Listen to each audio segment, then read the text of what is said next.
as these guys sit back. Okay. Do you want me to go ahead and get them? You can do that. Okay. Yeah. Be right back.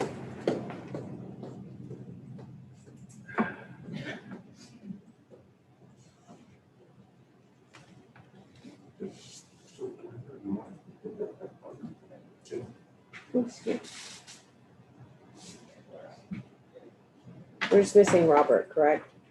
No, he's here then. He's here, okay, and we got a full board. Yeah, everybody's here. Okay, There we go. there it is. Opening a meeting of the appraisal. This is Mr. Harkins.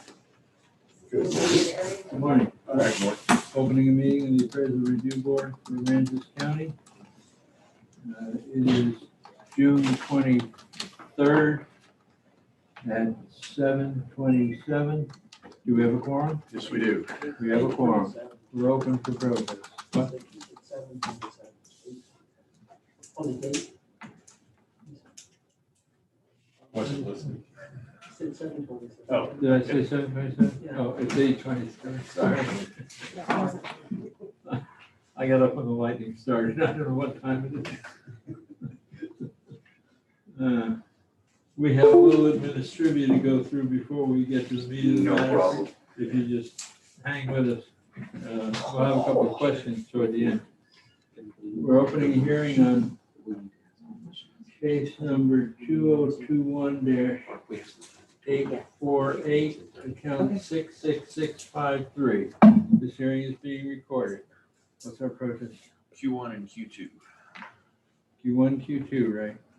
Yes, sir. We are appraisal review board. We'll be hearing your protest. We're the board around the table here, and Ray is the district representative. We do not work for the appraisal district. We are appointed to perform an independent review of your protest. At the end of the hearing, you may complete a survey regarding your experience. The survey may be completed using the survey form and emailed to ptad.communications@cpa.texas.gov or online at surveymonkey.com/r/surveyarb. Survey is voluntary. You also have the right to appeal our decision. Appeal information will be provided to you with our determination. At the end of this hearing, a document will be created that will be mailed to you by snail mail, and it will include the outcome of this meeting and it will also tell you what actions you can take if you don't agree with us. In accordance with tax code section 4145H, all written material that's not been provided must be provided at this time. Do we have all your evidence? Yes, sir. Very good, thank you. Our ARB members who are considering the protest have not communicated with anyone and are signing an affidavit to that effect. I, Charles Powers, do solemnly swear that I have not communicated with another person in violation of tax code section 41.66F. I, Robert Dayton, do solemnly swear that I have not communicated with another person in violation of tax code section 41.66F. I, Kathy Hoffman, do solemnly swear that I have not communicated with another person in violation of tax code.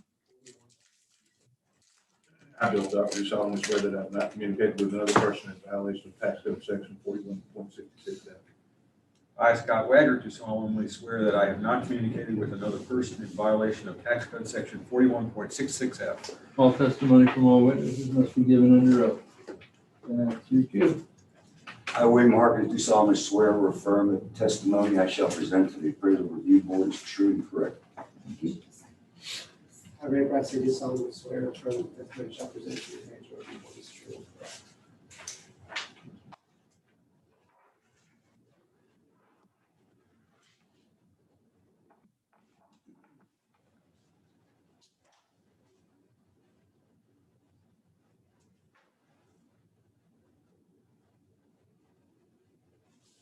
Start, are you a licensed appraiser?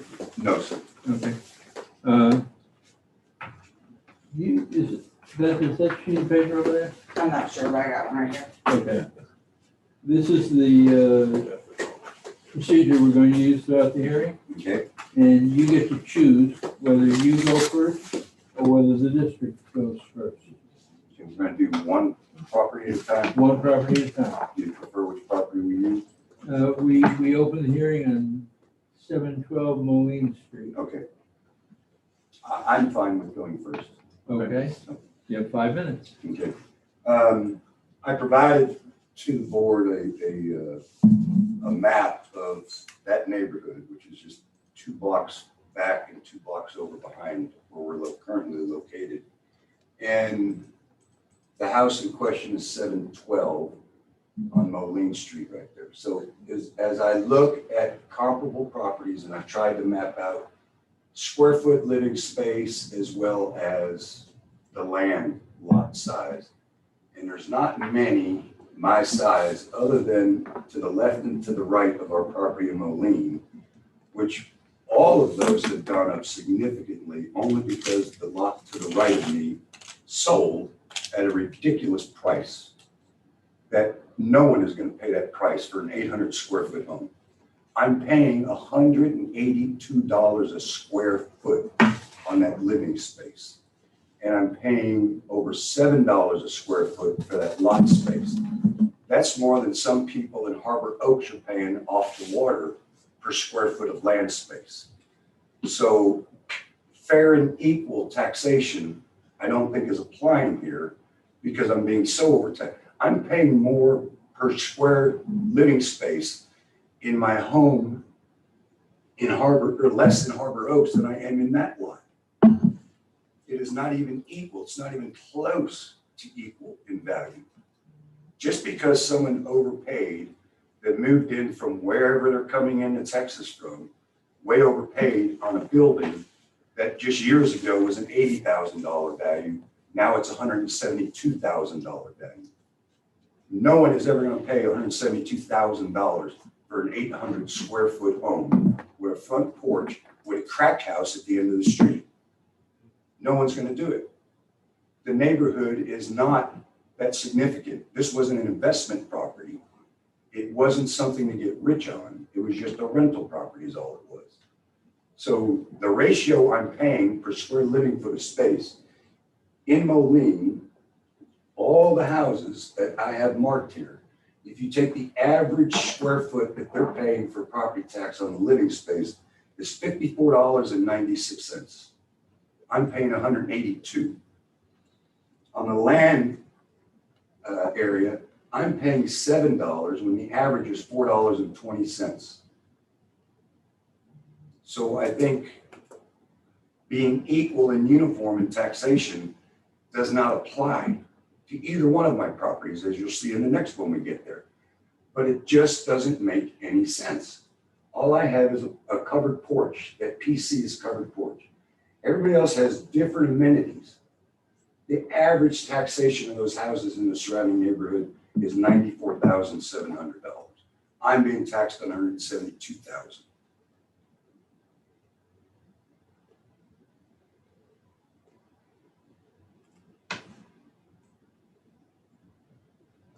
This is the historical value of the appraisal from 07 through current. Mine has jumped $43,320. Nobody else has done it. Some have gone down in that neighborhood. 6,000, 10,000, 27, 10, 32. But if you look at the square footage of the living space, of course they're going to pay more. They should pay more, as I'm willing to pay more. But I have 800 square foot and 3,800 square foot of land. We have some at market value. Theirs is at 8,000 square foot of land, and they're paying 32. There's nothing comparable to it.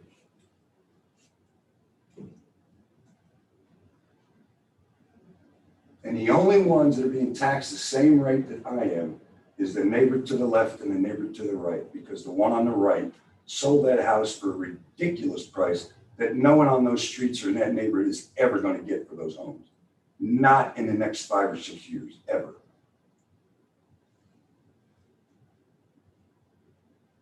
And if anybody's looking for a 2-bedroom, 2-bath, 800 square foot house, I got one for sale. I guess the question is for how much, right? 180,000. How much do we? Then you can tax everybody else that much. I mean, and I understand that they go by the sell value, what it's sold for, but all things are not relevant. There are people coming into this town paying ridiculous money for homes that are not of that value. They're just not.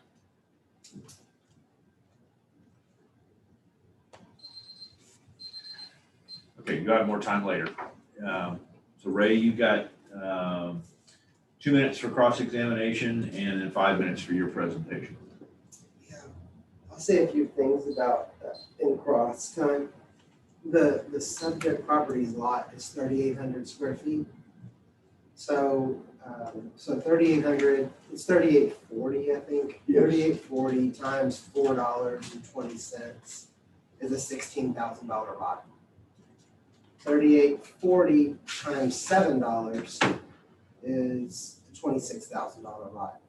The issue there is an economy of scale. The lot's so small that $7 number, we're not using $7 a square foot when someone owns a regular size lot.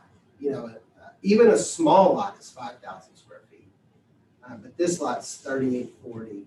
So the top end of the schedule is $7, which is a large number for behind us here. There's no doubt. It just has to do with the fact that the lot is very small, really. The other thing that I'd like to talk about a little bit is this area behind us. This area behind us is a neighborhood, in a sense. It's what's the? Can you put the picture on your? Sure. I Yeah. don't know where this Put the big location commentary is. up there, please, Jackie. And do mosaic so that it, you know what I mean? What are the cross streets? I don't. Yeah, I'll point some stuff out here to Nepal, give everybody an idea of what we're talking about here. And in fact, this is good right here, where you're at. So this is us. This is where you're at right now, right there. And that's where the place is at. So to get to this house, you would drive out the back, go 1 block, take a left, 3 blocks, take a right. When you look at this, if you've lived in Rockport for a certain amount of time, you kind of understand that basically from here towards maybe not quite to Hood Street, something like that, it's pretty similar. There is a city boundary here, but this has been kind of considered junky Rockport, and that's old Rockport, and people kind of did whatever they wanted out here. So when an area revitalizes, one of the things that happens in revitalizations is micro neighborhoods start popping up. Little areas where people start doing new things, like this, right here. These are new homes. Well, an appraisal district makes micro neighborhoods. Instead of adjusting everybody, we adjust small areas at the beginning. And then that'll eventually grow out. So we are micro neighborhooding this. We micro neighborhooded this. I think the micro neighborhood is something like this. And then this one is kind of like that. Something like that. It's been a little bit for me to know for sure. But let's go to my evidence and I'll show you why.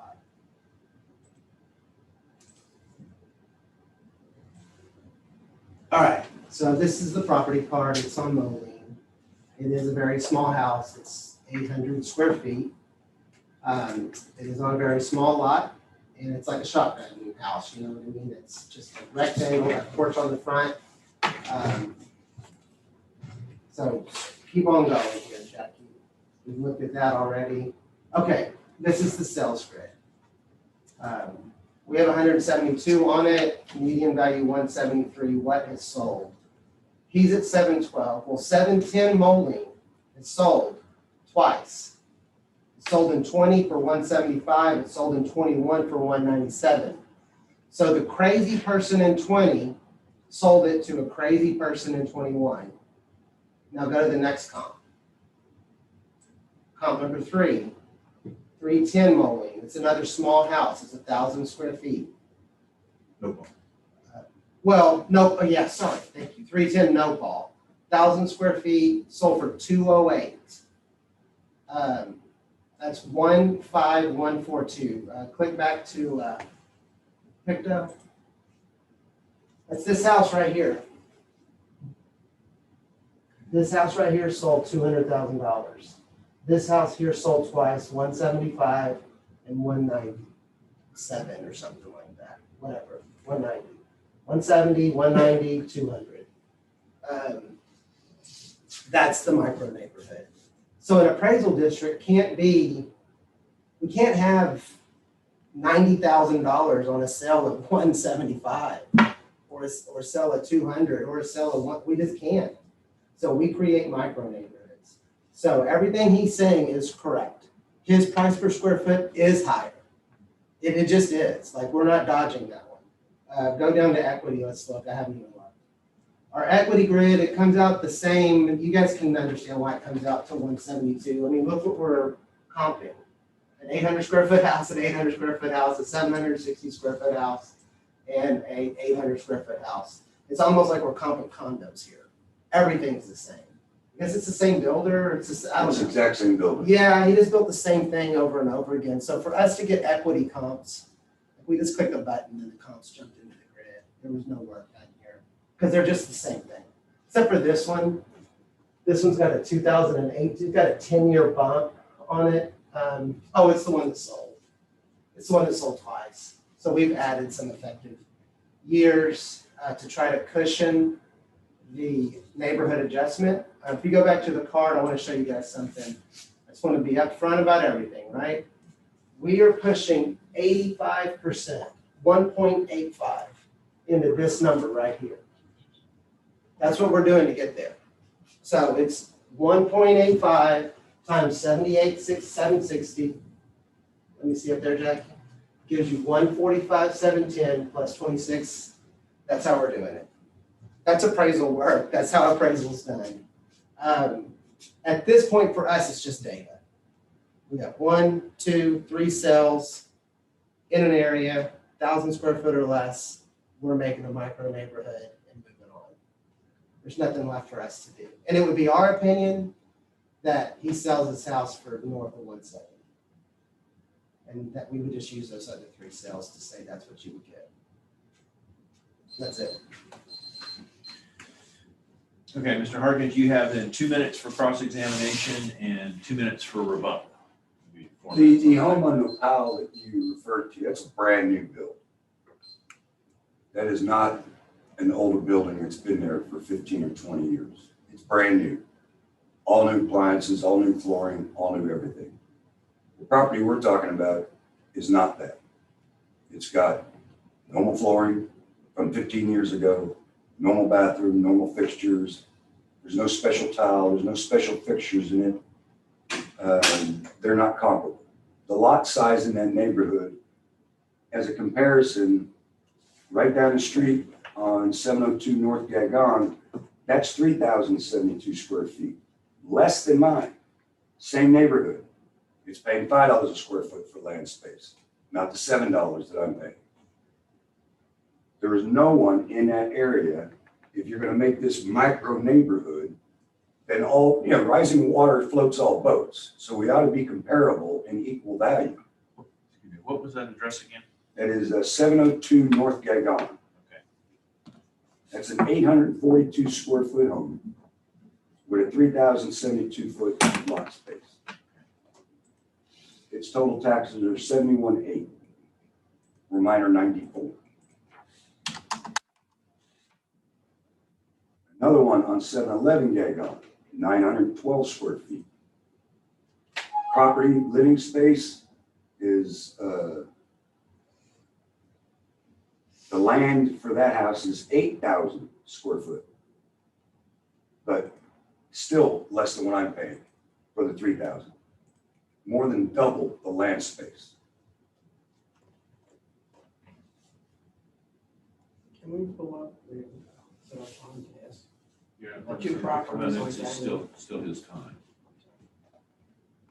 So I don't know where you get these micro neighborhoods that you referred to, because the end of the street of Moline, if you wish to go to it, back to the picture of the neighborhood.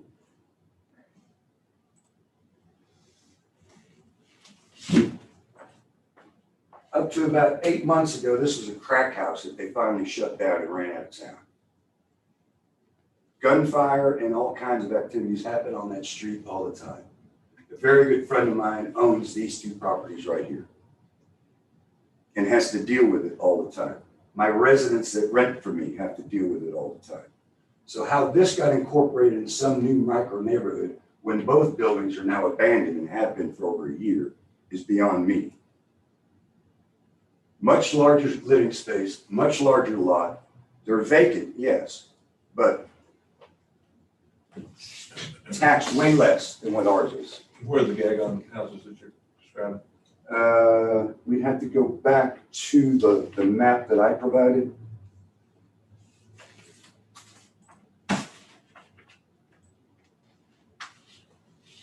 So this is 702 Gagon, which is 2 streets behind me for that lot space. And the other one I referred to is 711 Gagon, right here, 2 blocks behind you. So if all this is micro neighborhood now, then all things should fall within that same category, but they don't.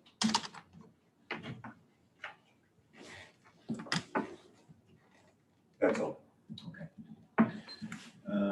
Ray, you got 2 minutes for rebuttal and then we'll go to closing. So the end of Moline and the crack houses or drug houses and stuff, I get it. Here's the thing, is homeowners always know everything about their neighborhood, people who buy them. But that's true across the county. Like, I know the details of my neighborhood. I know where the bad houses are. I know where the trouble is. But in the market, that never bears out. People don't put it in their listing. They don't say, hey, I'm selling this house, and catty corner for me is a guy that has a pit bull and it's bit 2 people. But the homeowners know it. So the market doesn't bear that out. The market just shows what people are gonna pay and they can find out about it later. We create the micro neighborhoods, we make them. They're all over the county. They're all over this county, and they're like that until the neighborhood fully revitalizes. That's just how it is. Pretty soon, that micro neighborhood will grow and grow and grow, or the neighborhood won't have revitalization and everything will sort of dissipate. But in this county, it pretty much grows. It just kind of keeps going. People just keep buying and building and making better and doing more stuff. So we do that. The land table, the $7 and the $5, those land tables are on streets. So my guess is that the Gagon land table and the Moline land table are different. Slightly different. It's $2 a square foot difference on the small end, which accounts for what, $6,000, something like that. I'm sure that's what it is because it's just a table. That's it. Okay. So Mr. Harkins, you have 1 minute for closing. Any final thoughts you want to tell us? I'm like everyone else in this room. We don't mind paying our fair share of taxes. I understand that. But to have them jump up because a house sells for a ridiculous amount of money, and then you try to compare that to the value of mine, I don't think is normal. For example, where I live, there's a house across the canal from me that's on the market for almost $1 million. So if it sells, I'm afraid they're going to appraise my house next year at $1 million, which it's never going to be $1 million home. Not in my lifetime. So to say just because one sold for a ridiculous amount of money, and then we should all bear that burden on taxation, I don't think follows the state code. It must be equal and uniform. It's just not equal and uniform throughout that neighborhood. That's all I have. Okay. Ray, you got 1 minute? Yeah, well, I would say the place in Harbor Oaks is listed for $1 million. It may sell, who knows? I don't know. There's a $1 million sale on Land's End right now. We think the house is worth $400,000. It's listed for 1.1. It's contingent. It's about to sell. We're going to be way wrong on that. What are we going to do in Bahia Bay next year? These are all, I don't know. I don't know what to tell you. Like, Mr. Harkin probably never thought this house was going to sell for $175. He probably never thought it was going to sell again for $197. And he probably never thought the house on the corner was going to sell for $200. Neither did we. That's why we thought they were worth like $80,000. That's exactly what I paid for. I understand what you're saying. The problem is it's not just once, it's 3 times. It's all on the same street. That's the problem. Okay. Now it's our time. Can we look at the big concrete? Yeah. I'd like Okay. the 702 Gate on it. Yeah. Oh, there it is. Yeah. Parts of 702, 701. Y'all want to, 702 Dagon, do we have a PID? I can try to point it I out. do. What is the PID? 702, Say it again. 32685. You see it? 32685 is Oh, 702. And then the other one is here. Okay, they're right here. Yeah. Right here, here, and here. And the subject is here. Let's look at 32,685. And tax? You want to see it in the software? Yes. 32,685, Jack. Can we tell if that's the same land table? Yeah, we'll take a look. We'll Okay. take a look. If you guys want to look at the card on your, for the subject property and look at the land table there, that way we can just do one, just for time purposes. So the land table on Gagon is Gagon. SFTS 5550 Gagon. And then the unit price is $5. Is that the same size lot? That's a little bit smaller. A little bit smaller even. Yeah, 33,072. What's the name of his land table? Can you see it? 3840. Only, Moline, right? Does it say SFT S5550 Moline? And then does it say $7? Yes. Yeah. So it's a $2 difference there. $2 difference on the, if you think of it as the top end of the land table as it works down, as the schedule drops. The top end of Moline and the top end of, they're different. Different, okay. this economy of size, smaller ones, the higher figure. Higher This is figure. smaller than the Yes. subject lot, and it's a lower figure. Yes, that's correct. That's what's going on here. And But it is a different land table. it is a different land table, and I mean, we all know why the Moline land table is higher, right? Because it had the 3 sales. So that means we paid more attention to it than we did the Gagon table. I'm just being honest with you. That's the reason why there's a difference, is because there was more intensity on our side to work this area. Not a new house. No. That's the Gagon house. Yeah. The 2 SS minus, built in 60. It's got 38 years of, or 38% depreciation in it. But it does have that 1.85, so it is in the micro neighborhood. Let me ask about, because I see the 1.85 on the improvements. Should there be a similar On the land, neighborhood on an adjustment on the land? no, we try not to do that. Okay. And sometimes we have to, but we try not to do that. It's a lot for us to keep up with. And the district has made their case here. Well, I might suggest going, at least adjusting the land value. It's not a lot, but it's. Our since equity is also under protest though, is the land for the sales directly next to them, is it the same? Yeah, anything on that land table. You need to be careful we're not changing the tables. So let's look at, let's like 66652. I don't know if that was a sale or not. Let's just look at it's next door to the subject. Let's see if the land table is the same for that one. So it should say Moline. Yep, $7 square foot, okay. It should say Moline.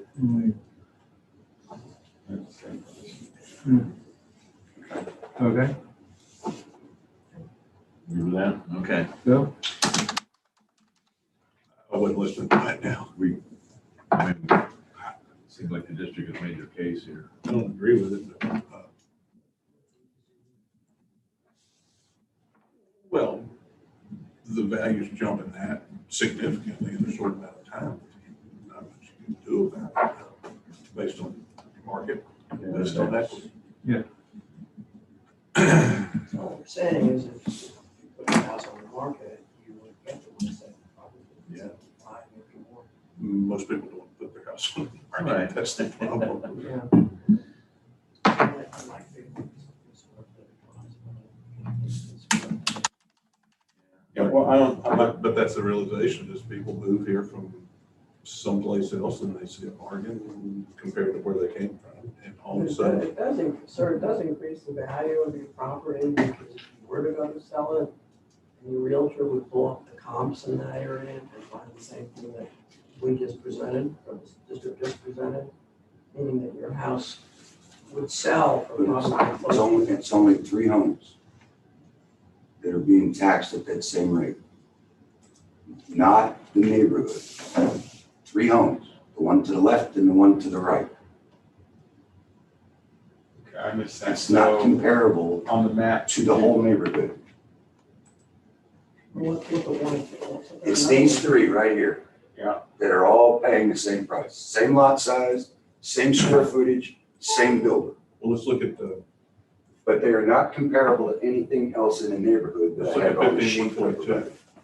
It's only those 3 homes. 15,142.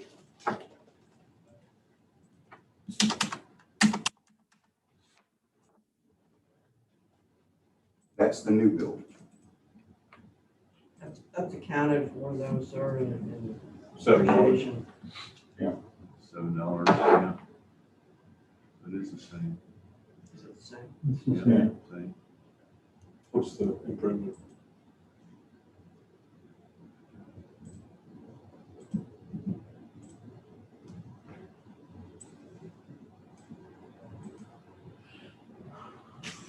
Square foot house. 260. 200. It's the same. Okay. Okay. I make a motion then on case ID 2021-848, when considering Q1 incorrect appraised market value. It's also account 6666653. When considering incorrect appraised market value and Q2 appraisal ratio exceeds the median level appraisal or equity value, that we maintain the 2021 appraised value at 172,590. Second. All in favor? Aye. Okay. We're ready for the next one? Yeah. All right, it's gonna be 1148.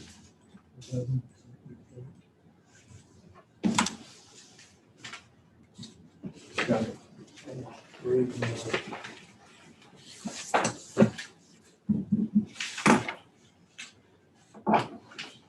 Thank you.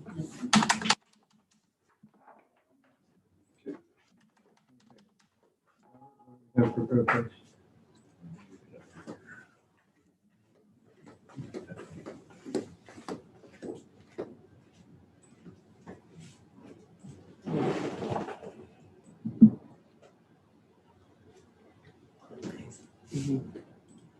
Q1 and Q2. Okay.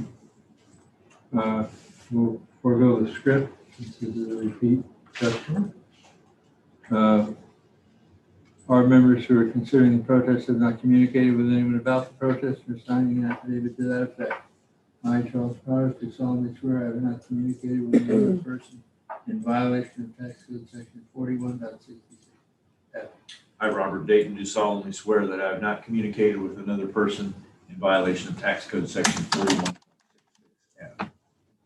Kathy Hoffman, do solemnly swear that I have not communicated with a person in violation of tax code section 40. I, Bill Duck, do solemnly swear that I have not communicated with another person in violation of tax code section 41.66. I, Scott Wagner, do solemnly swear that I have not communicated with another person in violation of tax code section 41.66F.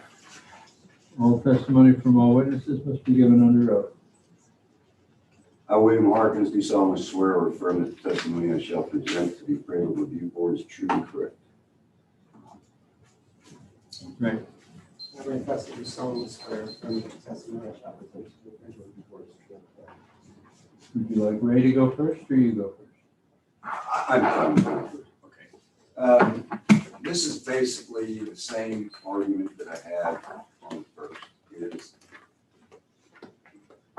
I went through and I just kind of jumped all across Harbor Oaks and I tried to find similar size houses and lots. So I'm sure all of this has already been lumped into one area. It's Harbor Oaks, it's on the water. House on the water is a house on the water. The lot size and the square footage of land as well as the house are basically equal until you start adding additions.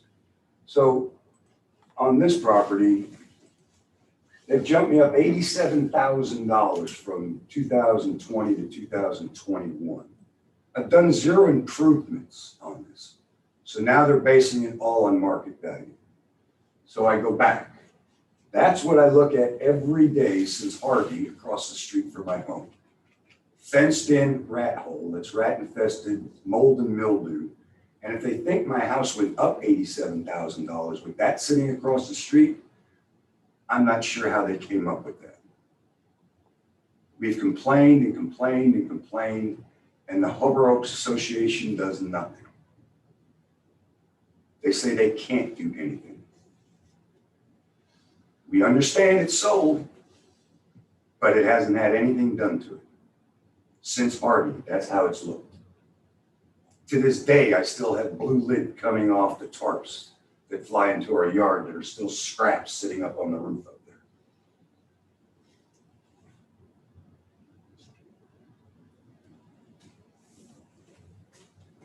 So in my sheet, the one that land value is land value on the water, in my opinion. So here I am. I got 7,900 square feet of lot space, paying $3,805. Compare that to everybody else in the neighborhood.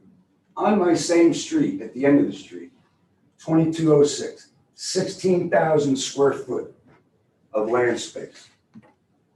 Double what I have. $1,000 more in taxes compared to me.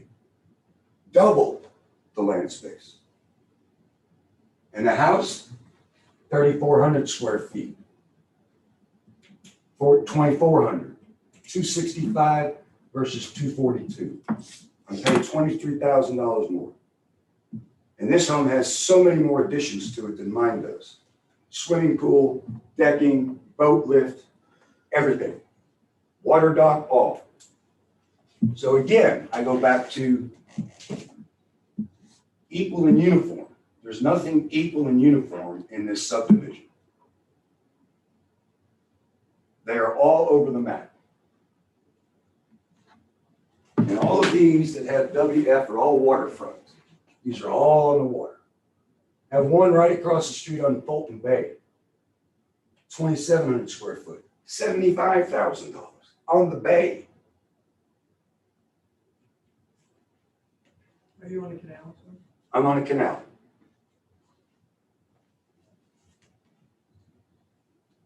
And then property over in Harbor Oaks that are non-water, I took a couple of examples. That's a square foot of land they're paying for. Understandably, water is higher. I understand that. But that's more than what I paid in Moline, or less, shall I say, in Harbor Oaks. With a lot more lot, 24,000 square feet of land.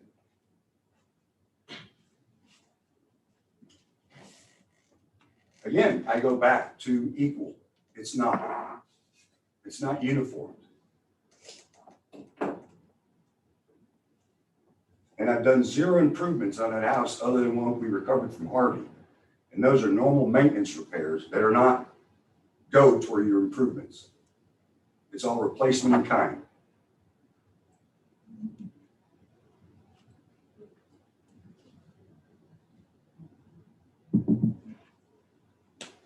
So the average taxation in the neighborhood is $250. I'm at $303 for the living space.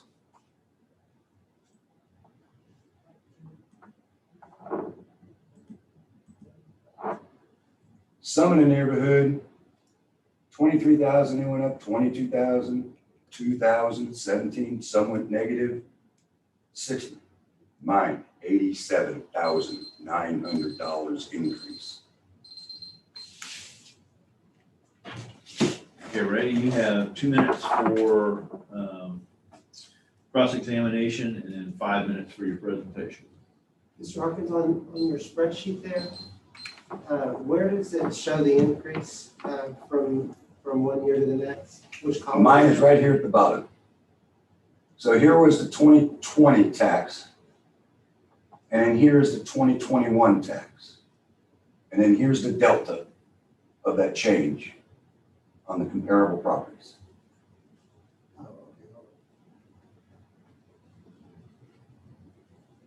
So I just want to look at the Cape Ann, Cape Charles, so the Capes here.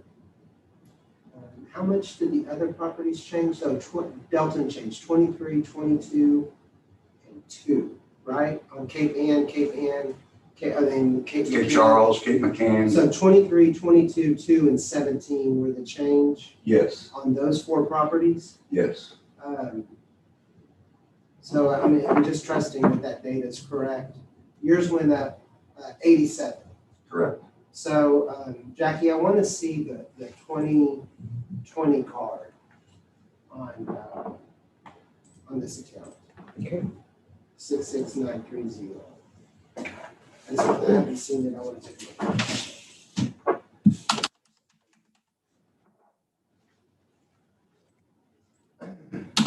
It's 4 times more than, Okay, you said 66930. it's the account that's under protest.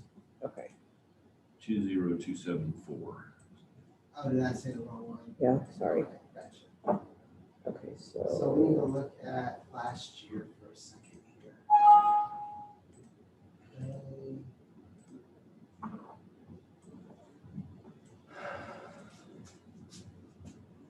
So we have 1976, a 5SS plus, and 110% on the lake. On the lake, Yeah, on like all the stuff that surrounds all the capes and everything that surrounds Canoe Lake, and so you start tucking back into the canal. That's on. We have that as a neighborhood called Lake. So we're treating, unlike you, we don't think all waterfront is waterfront. We think there's differences. So we think that the lake is better than interior canal. I agree. So, the difference here on the car, I can look at the card. I'll look at it. Hold No, on. no, please don't. Okay. Actually, stay right there. I need to compare the cards just real quick. It's not gonna take too long. All right, so the difference is still a 5SS plus. We've added years, and we've increased the neighborhood by 15%. So the difference here is we added years to your house, added years. Did you put a new roof on your house? That does not go toward my property improvement, but it's the tax code. Anything from a storm repair should not be included with any improvements that is made on a house. That's not an improvement, that's replacement in kind. Oh, it's like, that has to do with new value, what you're talking about. Meaning we're not allowed to add that as new. We're not allowed to say that doesn't get to break your freeze, and that doesn't get to increase new value more than 10% on your homestead. But an improvement to the home, even after a storm, is captured in effective age. It just isn't new.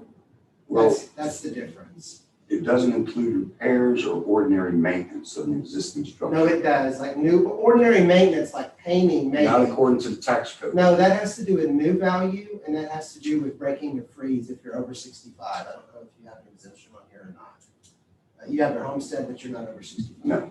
So that means it can't go on as new.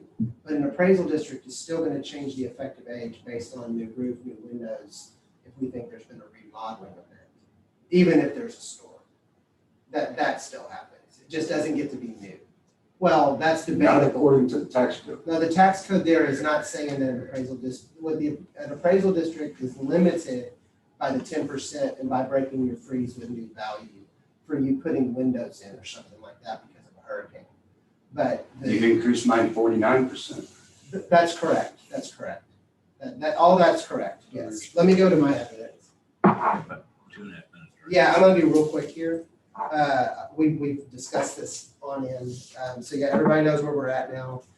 So the sales grid, so you got a sell on Kate McCann, that's comp number one. Sells for $525, adjust out to $542, sold in October of 20. Comp number two is a sell on Cape Charles, also on the lake. Sold for $464, adjust out to $550.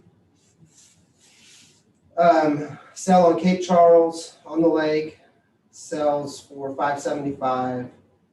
It's it's a little bit smaller, a little bit better class. It's had a full remodel. And then there's a sell on Crescent that is also on the water, but you'll see that the land values are way different there.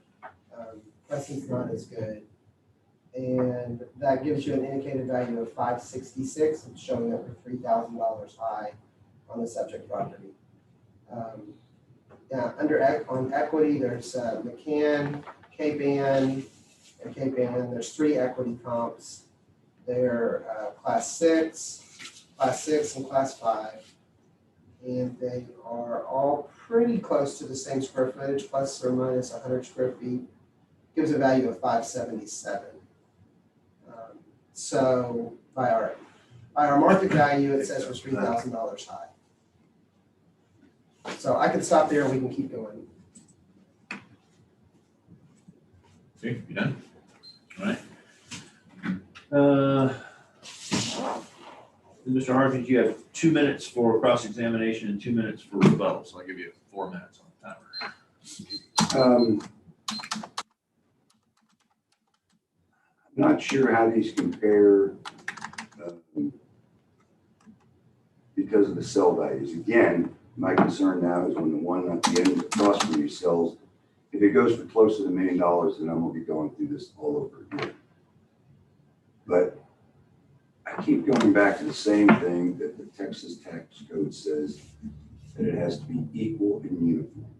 And if you go back to the spreadsheet for me, and the district even made the statement that yes, they agree that the value on the lake is higher than the value on the canals. So these are on the lake, the OTLs. Go back to the other spreadsheet. There's actually a third one in that one. Lake, bay, and lake. And I'm assuming that anyone on the bay is even a little higher value than those on the canal or lake. I wouldn't assume anything. I'd have to look. All the data has to be, I have to compare it. So I want to be careful in saying that. I'd have to look at that property. I think anyone would say that if you're on the bay, you're probably at a higher value than you are on the lake. Except for sometimes it's not valued per square foot. Sometimes it's valued on a front foot. So I just want to be careful. Right on Fulton Beach Road is this one right here, Okay, right across from Bolinos. okay. In that Blink Bonnie area? Yes. Okay. So these on the lake, those little larger in square foot, little larger in land, 476, 569.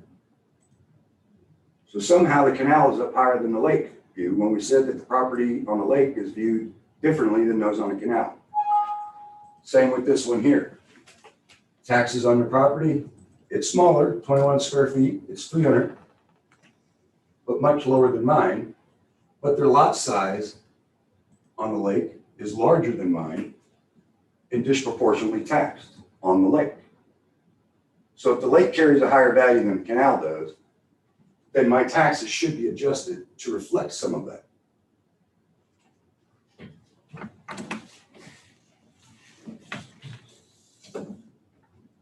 I just have to look at it. I can't, Okay, I don't have it all memorized. I have a question. How? It's still his time. I shouldn't- You can ask the question at one time. Okay. That's fine. The district, they correct for effective age, amenities like swimming pools, different, 2-car versus 3-car garage, porches, things. How have you corrected those numbers for the amenities? You know, say different class, are all these houses the same class? They're all basically the same subdivision. I tried to avoid two-story buildings. I kept them single-story, canal front as much as possible. Listed all the amenities of what they have, whether it be pools, garage, screened-in porch, decking, much more than what I have on mine. I have one little boat storage shack. I have no boat lift. I have an enclosed deck in the back, and that's about it on the bulkhead. Ray, didn't you say that the 2205 Cape Ann, the subject, has a newer effective And date? we added years. think it was Because I'm looking at 1991. Yeah, that's what was confusing to me, but we'll get to it maybe in our time. But I added, it looks like we added years. That's what I was saying, right? Whenever I looked for the increase, the $80,000, I was trying to figure out how it happened.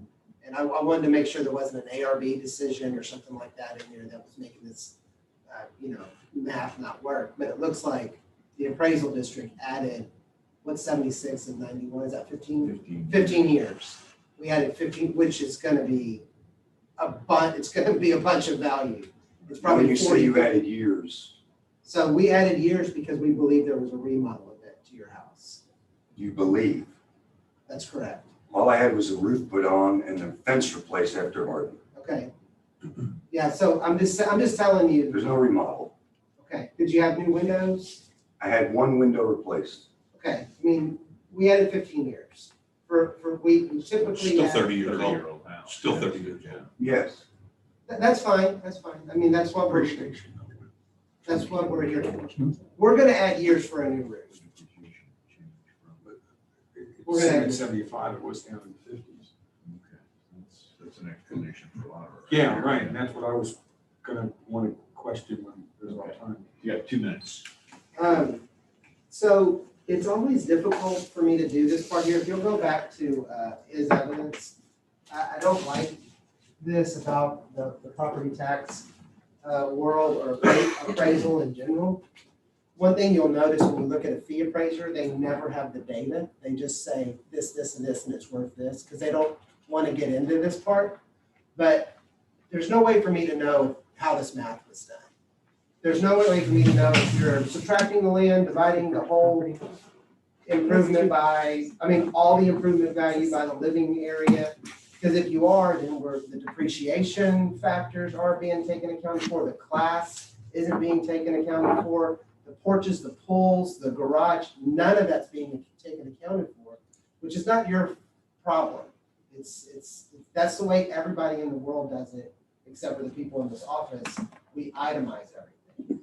So when we look at this data, it's hard without looking at every single stinking one, which we don't have time to do, and saying what happened here and what was this and how much depreciation and what was the class and all that stuff.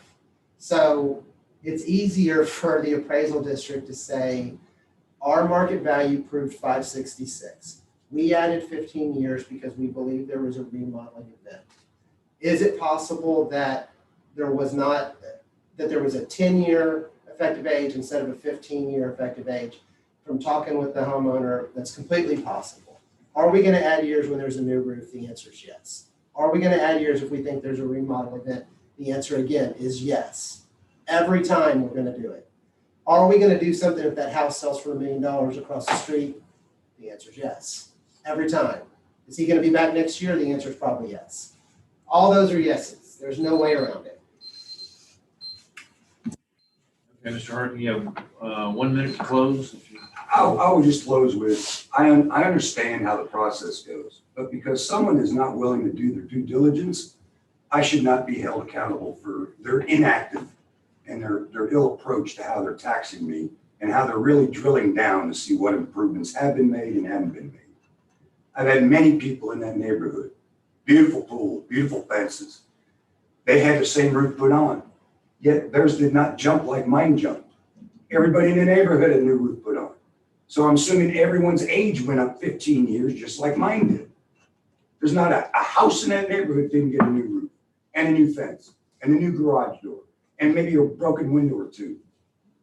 So if they all rose at the same level with a new roof in 15 years, then why did my taxes jump up 85 when most of them are going 12, 15, or 22?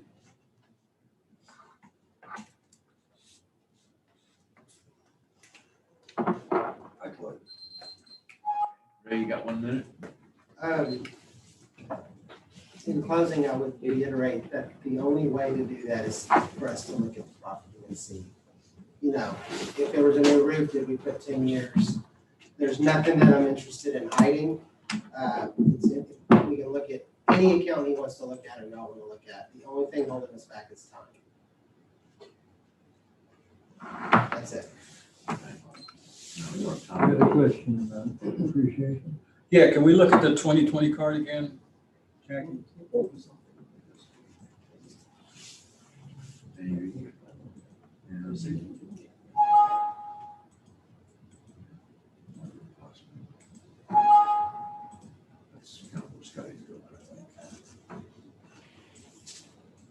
Okay, so, and I'm sure there's an explanation for some of this. You already talked about the increase in the added year, so this went to 91. These stayed the same. Everything else stayed the same. It was just the MA.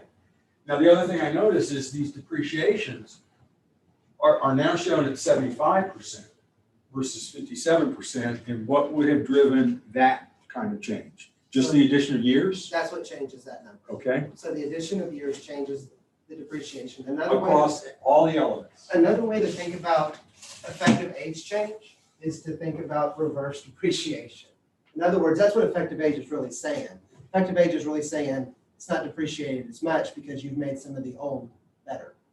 So that's what's going on here. This number here is now 75 and it's related to this change. So you could say, what's the difference between 57 and 75? 18, is that right? So you could say a 15-year effective age push on a 5SS plus at 2,450 whatever square feet creates that much change in depreciation. And that splatters across all the Now, elements? this right here, Scott, is because this. Everything drives off of this value. Okay. So if you change the depreciation, the age on this, it hasn't changed this at all because this is getting its value from the MA. Everything on here is getting its value from the house.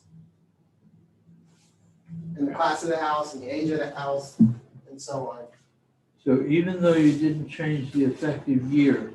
We did. On the, wait a minute, Oh, okay, sorry. on the things below the MA, they all went from 57 to 75%. That's correct, because everything drives off of the home.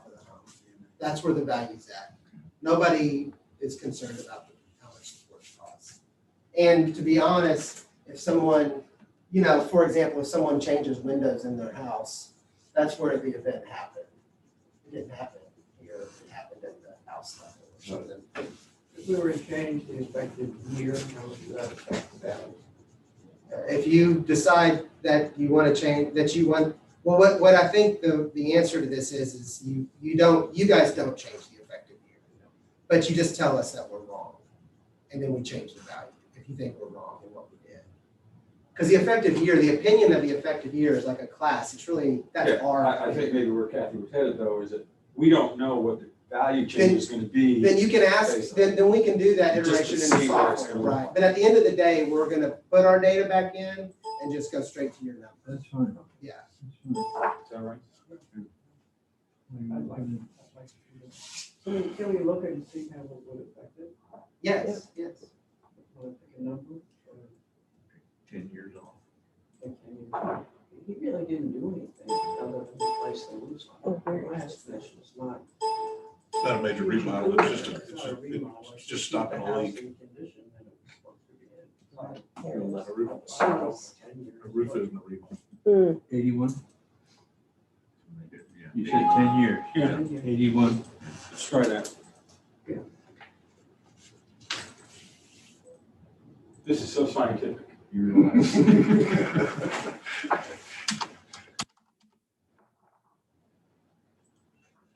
Tell them what you did, Jackie. I just changed the effective years to 1981. And give them the new value for the whole.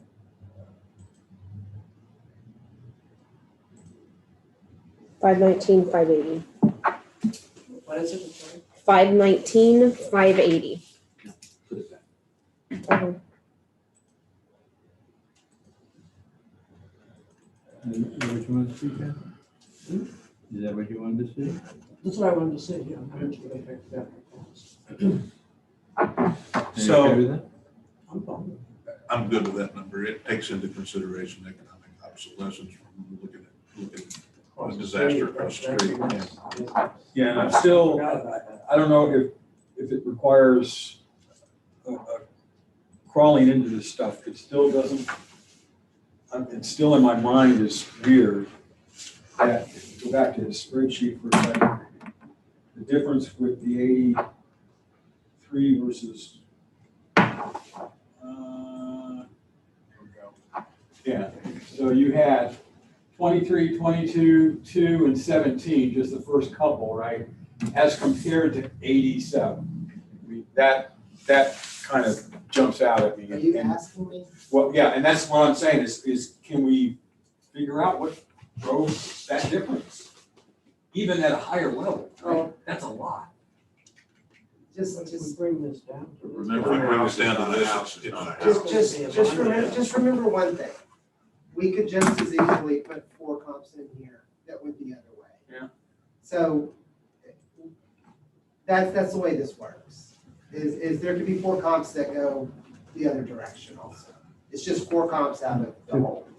Well, I Fifty think Kind of thousand. things in words. I think this would be reasonable price. I think it's. Okay, I'm fine with that. Brings it down to 30. No, 30. Okay. All right. I'm gonna make a motion then on case ID 2021-1148, account number 20274. When considering Q1 incorrect appraised market value or Q2 appraisal ratio exceeds the median level of appraisal or equity value, that we lower the 2021 appraised value from 569,140 to 519,580. All in favor? Aye. Okay. 519,580. Very reasonable. Very good presentation. Sure.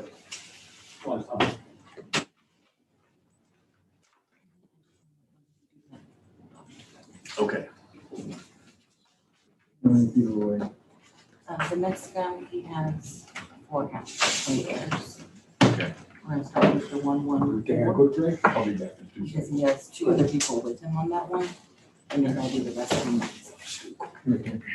What is it? Beth, can you tell me what? I'm sorry. It's okay. 53545, case 114 for errors. Thank you. Thank you. Have a great day. You too.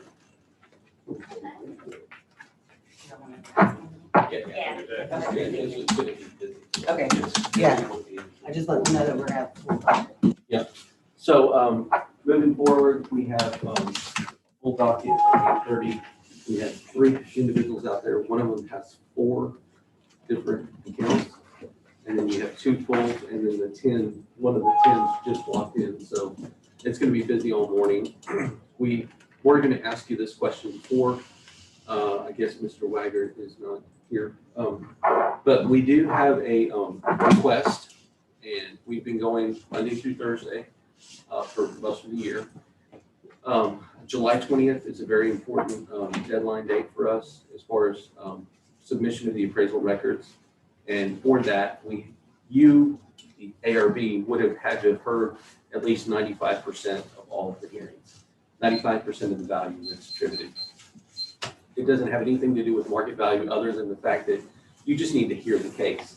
And so the question is, can we open up Friday the 9th and Friday the 16th? Don't we have to put a Saturday in or something? Put in a Saturday as well, but The Saturday's on the 17th. Saturday's on the Oh, it 17th. is. So the 9th and the 16th, that's my ask for the ARB, is that we can open up those days so that we can hear additional hearings to try to get the value to where we can submit it. You're asking for 2 more days. I'm asking for 2 days right now. Yeah. That's up to you. As far as I know, that's fine with me. I mean, we have a forum for most days. So of course it matters.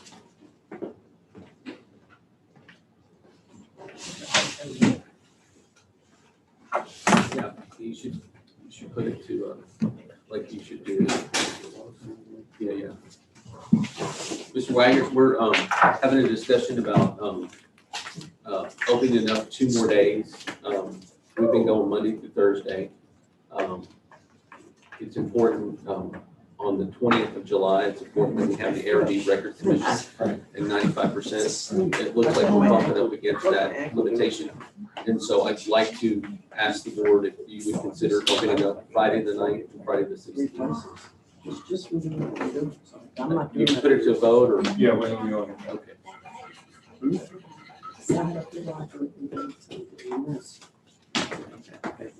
Okay.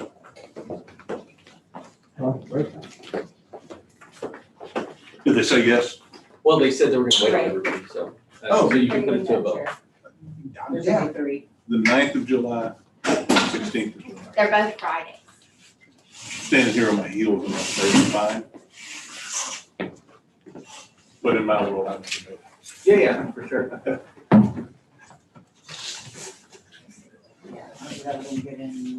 This Friday, we have a procedure we get to go to, so. Oh. Yeah, I'm fine, except that hurricane's supposed to come in on the 8th, isn't it? Please don't. You hear about that? I mean, there's been this chatter on some of the local groups, somebody, and they were showing, images, pictures, Right. storm tracks and everything. That was supposed to hit on July 3rd. There's a thing from Houston TV station. Oh, okay. Port Aransas, right? It's got a bullseye on Port Aransas. Oh, Jesus. Hasn't formed yet. No. Yeah, right. We know where it's going. We've had our 25-year No. time frame. Yeah. Let's say 25 years, I'll either be gone or something. No, you Oh, won't. this isn't a nose. Maybe I won't. Yeah, hopefully not. This isn't nose. Okay, that's why. Since the So we balloon see thing it. was around 14, so top page. Oh, no, no. Conspiracy. Yeah. This is good. Okay. What is that one? Blueberry. You have the next person ready? Okay, Yeah, Okay, as soon as Kathy gets back, they'll, make a decision on this. Is this the one with 4? yes, so we're doing the first one with the 3 people, and then I believe the other 2 are gonna leave, and then Mr. Ayers will be here. In the case number. The first one is 114. And so in regard to the question that's posed, the 9th and the 16th are both Fridays. You take a vote, please. All right, Yeah. Fine with me. okay. All in favor? Aye. All right, thank you very much. I'll go ahead and get the next. That was a very uninspired eye. What was Hey, it was the end of it. It was, yeah. I didn't want to have to ask, believe me. Okay. So we have every box checked on the protest form. Yeah, that's right. Well, at least- Oh my goodness. At least during ARP. You got me at the wrong time. I don't either. Number again, 114. 114, it's on top page 1. Well, that's very vague, huh? Underneath.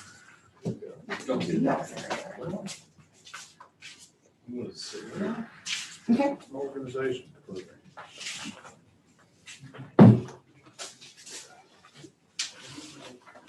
Morning.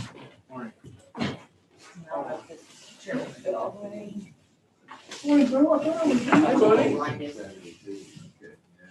Time for some lobsters. Time for lobsters. Who do we have here? Which is, Mr. Ayers. I'm Mr. Ayers. Mr. Ayers? Charles Ayers. Okay. Recognize him. there's about 4 Yes, protests. I'd like to do the Highway 35 property first because it involves these 2 gentlemen as Right. well. got it. This is Mr. Han No. He is the owner of Pier 77, the structure on the property there.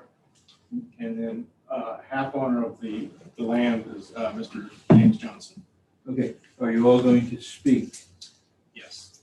Okay, then, when we get to that point, you all need to swear in.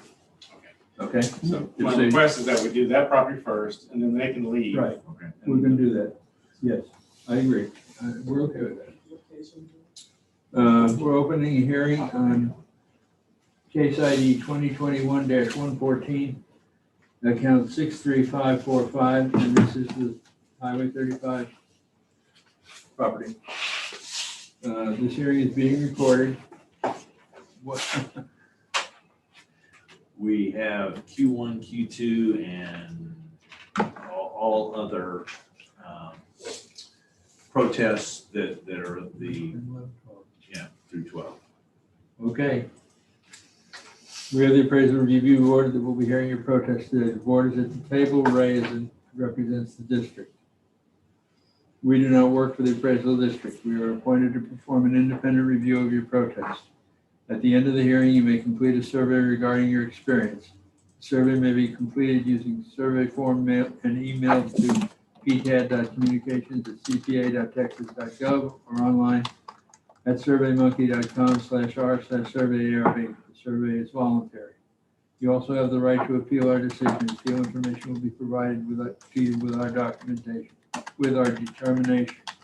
At the end of this hearing, a document will be created, mailed to you by snail mail, and it will include the results and the actions that you can take if you don't agree with us. In accordance with tax code section 4145H, all written material that has not been provided must be provided at this time. Do we have all your evidence? Have you Yes. given all your evidence? Okay. ARB members who are considering the protest have not communicated with anyone about the protest and are signing an affidavit to that effect. I, Charles Powers, do solemnly swear that I have not communicated with another person in violation of tax code section 4166F. I, Robert Dayton, do solemnly swear that I have not communicated with another person in violation of tax code section 41.66F. I, Kathy Kaufman, do solemnly swear that I have not communicated with a person in violation of tax code 41.66F. I, Bill Duck, do solemnly swear that I have not communicated with another person in violation of tax code section 41.66F. I, Scott Waggart, do solemnly swear that I have not communicated with another person in violation of tax code section 41.66F. All testimony from all witnesses must be given under oath. Thank you. Richard Charles Ayers, do solemnly swear or affirm that the testimony I shall present to the appraisal review board is true and correct. I, Harnell, do solemnly swear or affirm that the testimony I shall present to the appraisal review board is true and correct. I, James A. Johnson, do solemnly swear or affirm that the testimony I shall present to the appraisal review board is true and correct. Mayor Presley, do solemnly swear from the testimony I shall present to the appraisal review board for the Red Spring Council. Do any of you hold an appraiser's license in the state of Texas? I do not.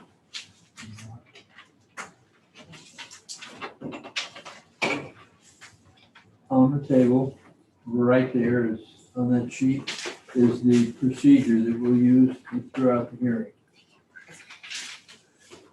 You get to choose who goes first. You go first, or Ray goes first for the district? Okay. I'll go first. Okay. I have a quick question, if I could. Yeah. I mean, there's 2 protest forms, and I'm not sure which protest form or how this is getting split up. It looks like the same property IDs on both protest forms.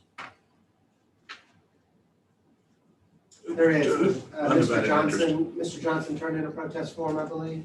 Yes, he did, and I Mr. did. Ayers. Yes, we just want to make sure we were covered. Yeah, right.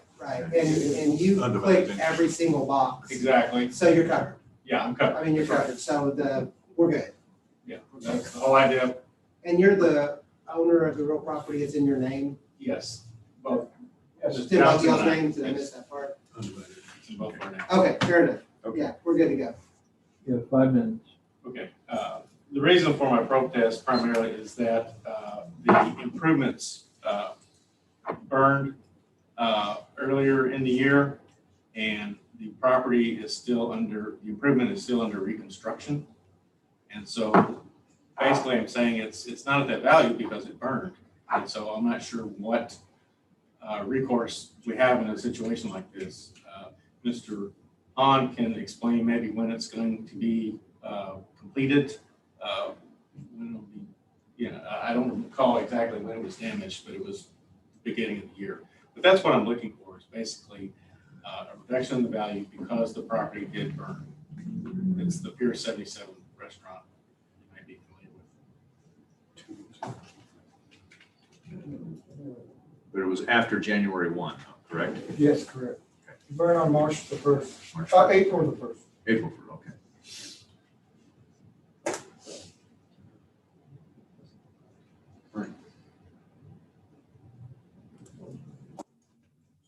Okay, is that it for now? At least Yeah, you'll yeah, have more that's it. time. It's nothing to do with the land, it's just the improvement itself, it burned. And then the other question I had was, this is a question, is it possible that you can separate the improvement from the land, where he would get the notice of the value of the improvement? That's something you'd have to ask the Okay. appraisal district. Okay, Okay, is that it? that's it. Okay, so Ray, you have then 2 minutes for cross-examination and then 5 minutes for your presentation. So, I'm gonna say a few things here and try to be as clear as I can. I'll stand up for this. Does anybody on the board not know about the fire? Yes. Does everybody, okay, so we're all covered there. We know that that's what it looked like on the 1st, but sometime in March, it didn't look like that anymore, right? And it's been under construction. You can see it was under construction on the 1st. I think we have it at 75% complete or something like that. The question that was asked, can it be separated out? So an appraisal district doesn't have a rogue bone in its body. It doesn't get to make very many of its own decisions. The property tax code says that real property means land and improvements. It also says it's a mine or a quarry or standing timber, blah, blah, blah, blah. And an improvement is a building or structure or fixture or fence erected on the land. So the real property includes the land and the improvements. That's the way the property tax code works. So separating out an improvement on a real property works in one case really, and that's with a mobile home. But that's because the state has declared it personal property and gives it its own little identity, a number. It says this is a mobile home on real property. It can be valued separately. And at the end of the day, that has a lot to do with repossessions, so that a company that has a mortgage can come in and take something off of the land that it's not actually legally attached to. An appraisal district values things on the 1st of the year. Everything on the 1st of the year is that value on the 1st of the year, regardless of what happens after the 1st of the year, right? Now, which also means that on the 1st of the year, if that wasn't there, but in April it was there and it was working in August, then it would not be valued on that year. It also means that. So there's a good part of it too. But in this case, it's the bad part of it. So the appraisal district has literally nowhere to go with this. That's why y'all have it. Because there's nowhere to go because the fire happened after the 1st of the year, and the appraisal district absolutely has to follow the property tax code. The disaster thing doesn't work here because a disaster is something that's legally declared by the governor, not fire at your house or termite damage or anything like that. So there's not much more to say. I think everybody understands that we are passing the stress of this on to y'all and saying that's the law that we have to follow. And you guys can do what you think is right.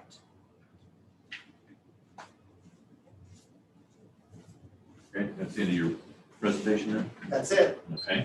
So then you guys have 2 minutes for cross-examination and 2 minutes for rebuttals. I'll give you 4 minutes on the timer. Okay, so, of course, not asking anybody to violate the law, but just make an appeal to the census that this is, it just doesn't seem that it should be valued that much when half the year it's been basically in a unusable state. So, is there anything you want to add? I'll just do the right thing. That's all I ask.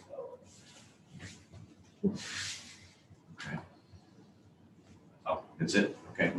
Ray, you got 2 minutes for rebuttal if you need it. There is one thing I would ask here. I didn't think about this a second ago. Is there any chance on the first of the year that thing wasn't 75%? Like, is it gutted on the inside on the first of the year right now? Do you remember? Do you remember what, I mean, right now what we're looking at is just the outside of the building. Yes. So is there any chance that it's not 75% complete is, what would be left is trim, cabinets, putting an air conditioner on it, and maybe a couple of other things like, you know, I don't know, maybe some flooring or something like that. But for the most part, 75% is getting really close to being able to open. You're talking the first of the year? January 1. You didn't open until, you said April 1st, or was it? No, I opened on January the 16th. I shouldn't ask that question. Okay. Again, it's really, this kind of falls in DL's hands. Something like this. It was, you were only doing this for what, 9 weeks? 9 weeks. So, Economic capitalism. Not yet. Okay. Still our time. Anything else? everything else fine. Okay. So let's go to closing. Any final thoughts? 1 minute for closing.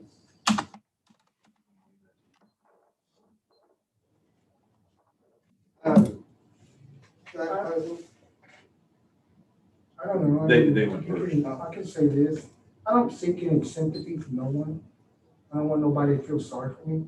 But as a human being, we do the right thing. If we see somebody struggle, we pick them up.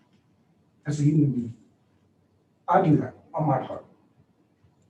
I don't ask for anything. But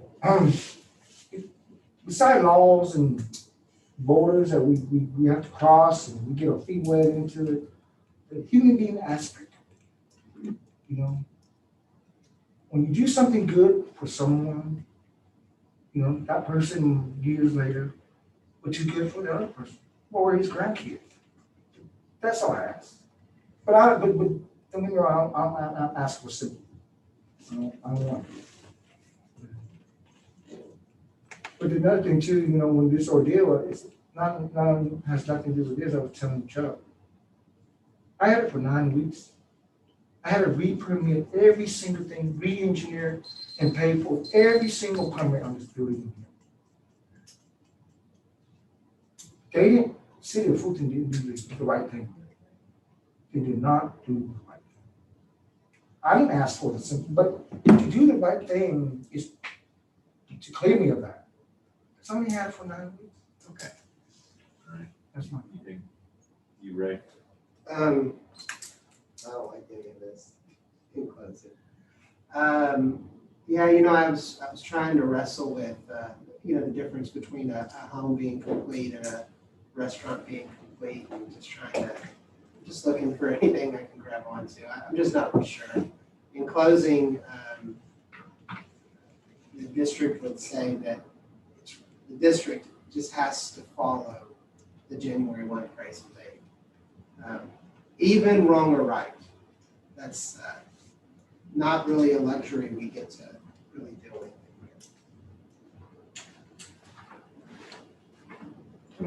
Okay, our time. I feel it, yeah, but once the structure was standing and just about open, which I was unfortunate And we'll be taking into consideration next year's taxes. That they were actually functioning as a restaurant. Food. But this year, like that building, unfortunately, that's what we go by. Yeah, I think Unfortunately. our hands are tied here. But that's the way it is. As a business, was this $122,300 improvement? Was that based on income? This was not on the income. Not yet. Not yet. It wasn't open, so. that's what you had to do. So next year, there will only be 9 weeks of income. If they move to that valuation method, yeah. Which they probably won't. You guys should not count on anything for next year. Yeah, Okay. Understand. All right. Can I ask, we asked about what the state was. This picture is from January 3rd. And it gives us some sense, at least me, some sense of stuff that was going on. Yeah, exactly. I mean, there's a flatbed out there and were you, again, even though you said you opened on the 16th of January, how close were you to being done on the first of January? I waited till last Mhm. minute. And they're showing 75% complete, which I think is it's pretty That's generous. pretty far along. Yeah. Give me 25% break there. Yeah. Really, probably. And again, let me make sure we're on the same page here.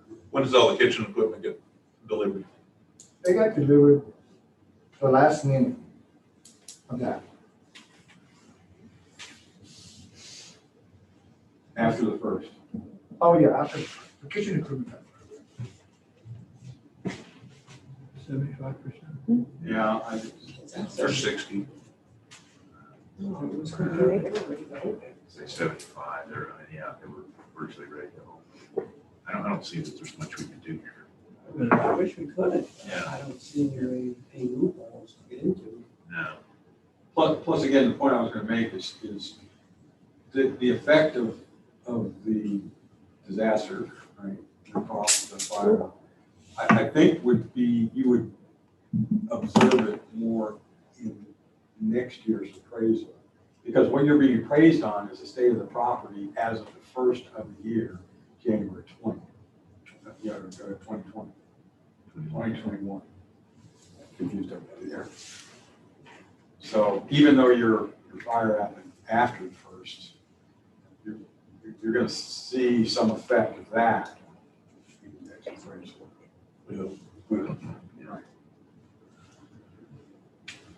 Okay, Keep it as it is. right? I think so. Okay. So on account 2021-114, account 53545, when considering Q1 incorrect appraised market value and Q2 appraisal ratio exceeding median level of appraisal or equity value, and any other things that might affect value, I move that we keep the 2021 appraised value at $224,150. All in favor? Aye. Just assume that vote. Let the record show 4 ayes, 1 abstain. Okay, gentlemen. I wish you success in getting your restaurant back. Oh, thank you. Yes, absolutely. Thank you. Thank you, gentlemen. All right, so the next one's gonna be case 1115. Did you say 115? 1115. Okay. Not even 10. Right. Account And then the other place, 54737. and then of course the other place. Fire as well, yeah. 11:15, you say? Yes, sir. 510 North 11th Street, right? Is that where we're going next? Yes. Mr. Ayers? Yes. Yeah, okay. Just want to make sure we're together. Okay. Okay, so this one is. Wait a minute. Oh, sorry. Gotta go through a little bit of the drill. Okay. Opening a hearing on case ID 2021-1115, account 54737. Protest? It's Q1, Q2, Q5 other, repairs necessary, and then Q9, owner's name is incorrect, and Q10, property should not be taxed. And RB members who are considering the protest have not communicated with anyone about the protest and are signing an affidavit to that effect. I feel empowered to solemnly swear that I have not communicated with another person in violation of tax code section 4166F. I, Robert Dayton, do solemnly swear that I have not communicated with another person in violation of tax code section 41.66F. I, Kathy Hopkins, do solemnly swear that I have communicated with another individual in violation of tax code section 41.66F. I, Bill Duck, do solemnly swear that I have not communicated with another person in violation of tax code section 41.66F. I, Scott Wagner, do solemnly swear that I have not communicated with another person in violation of tax code section 41.66F. All testimony from all witnesses must be given under oath. Gotta do it again. Okay. Richard Charles Ayers, do solemnly swear or affirm that the testimony I shall present to the appraisal review board is true and correct. Trustee, do solemnly swear or affirm that the testimony I shall present to the appraisal review board for the Aransas appraisal district is true and correct. Mr. Ayers, Yes. you go first or? I'd rather he go first this time. Okay, great. 5 minutes. Alright, so we've got a couple of reviews protests here, Q1, Q2. That's all I'm gonna deal with. So this property is on 11th Street in Fulton, which is thought of, kind of behind Hampton Inn. A couple blocks behind Hampton Inn. Turning, is that Mesquite Street, I believe? So it's on Mesquite and 11, pretty close. All right, sales grids, what do we got going on over here? We have a sale on 11th Street, 608 North 11. The 3SS, subject to the 3 MBL, 1,200 square feet on the comp. Sold for 136, comps out at 190. There's a very large land adjustment. You can see it there at 54,000. The subject is 30,000 square feet and the comp is 6,000. So comp number 2 is also on 11th Street. It's on 313 11th Street. And it's sold for 258. Got a little bit larger land, a little bit better, or definitely a better class, definitely a bigger house. Comps out at 208. Comp number 3 is on 9th Street. This is behind the Speedy Stop or the, I think it's behind the Speedy Stop anyways. 7-Eleven now. Sold for 169,200. It's a 960 square foot house. Comes out at 192,718. Gives us a median value of 192,718. And then equity is done with the first 2 columns are both class 3. One's 1,500, one's 1,000 square feet. And let's see what we have here. And we have 2 more comps on 11th Street. One's a mobile home, and then the other is another class 3, a little bit smaller home, but a little bit better class. Median equity value is 178,891. And is there another comp? There is another. It's on 11th Street also, class 3. 2,000 square feet, quite a bit bigger house. So the median value is 178. For equity, the median value for sales is, what is it? 192. 192,716. Yeah, so our values are supported by the grids. That's it. Okay, Mr. Ayers, you have then 2 minutes for cross-examination and then 5 minutes for your presentation. Okay. Give you 7 minutes here. On your comps, comparing to a mobile home, I'm not sure that's a very good comp on here. And what's missing is the house next door is probably the best comp. They were built within, next door to my house, is a house that has the same floor plan, cinder block, built by the same builder. It's my mother's house. I'm quite familiar with it. I realize it hasn't sold, so it's not a sales comp. We've owned the home since 1974. But you only went up 20% on hers, but you're going up 45% on mine. And so that's my big argument. Here, we have two houses that are almost identical, okay? But yet, only 20% on hers and 45% on mine. And so that's why I feel that there's something wrong here. Okay. What's the address on that? 504 North 11th Street. If you bring up the deal that shows the property IDs, 19338 there. yes, 19338, yes. I do have more lots, but looking at the improvements. So that's what I don't understand is why the difference. Okay. And those houses are almost identical. Maybe we look at that during his Wait. time. We should do it during our time on CS. You want him to bring up the card for that? I'm sorry, what? Do you want him to bring up the card for that property? The card? This is your time. I don't care. I mean, I don't know what that would be. Be helpful. Okay. 19338.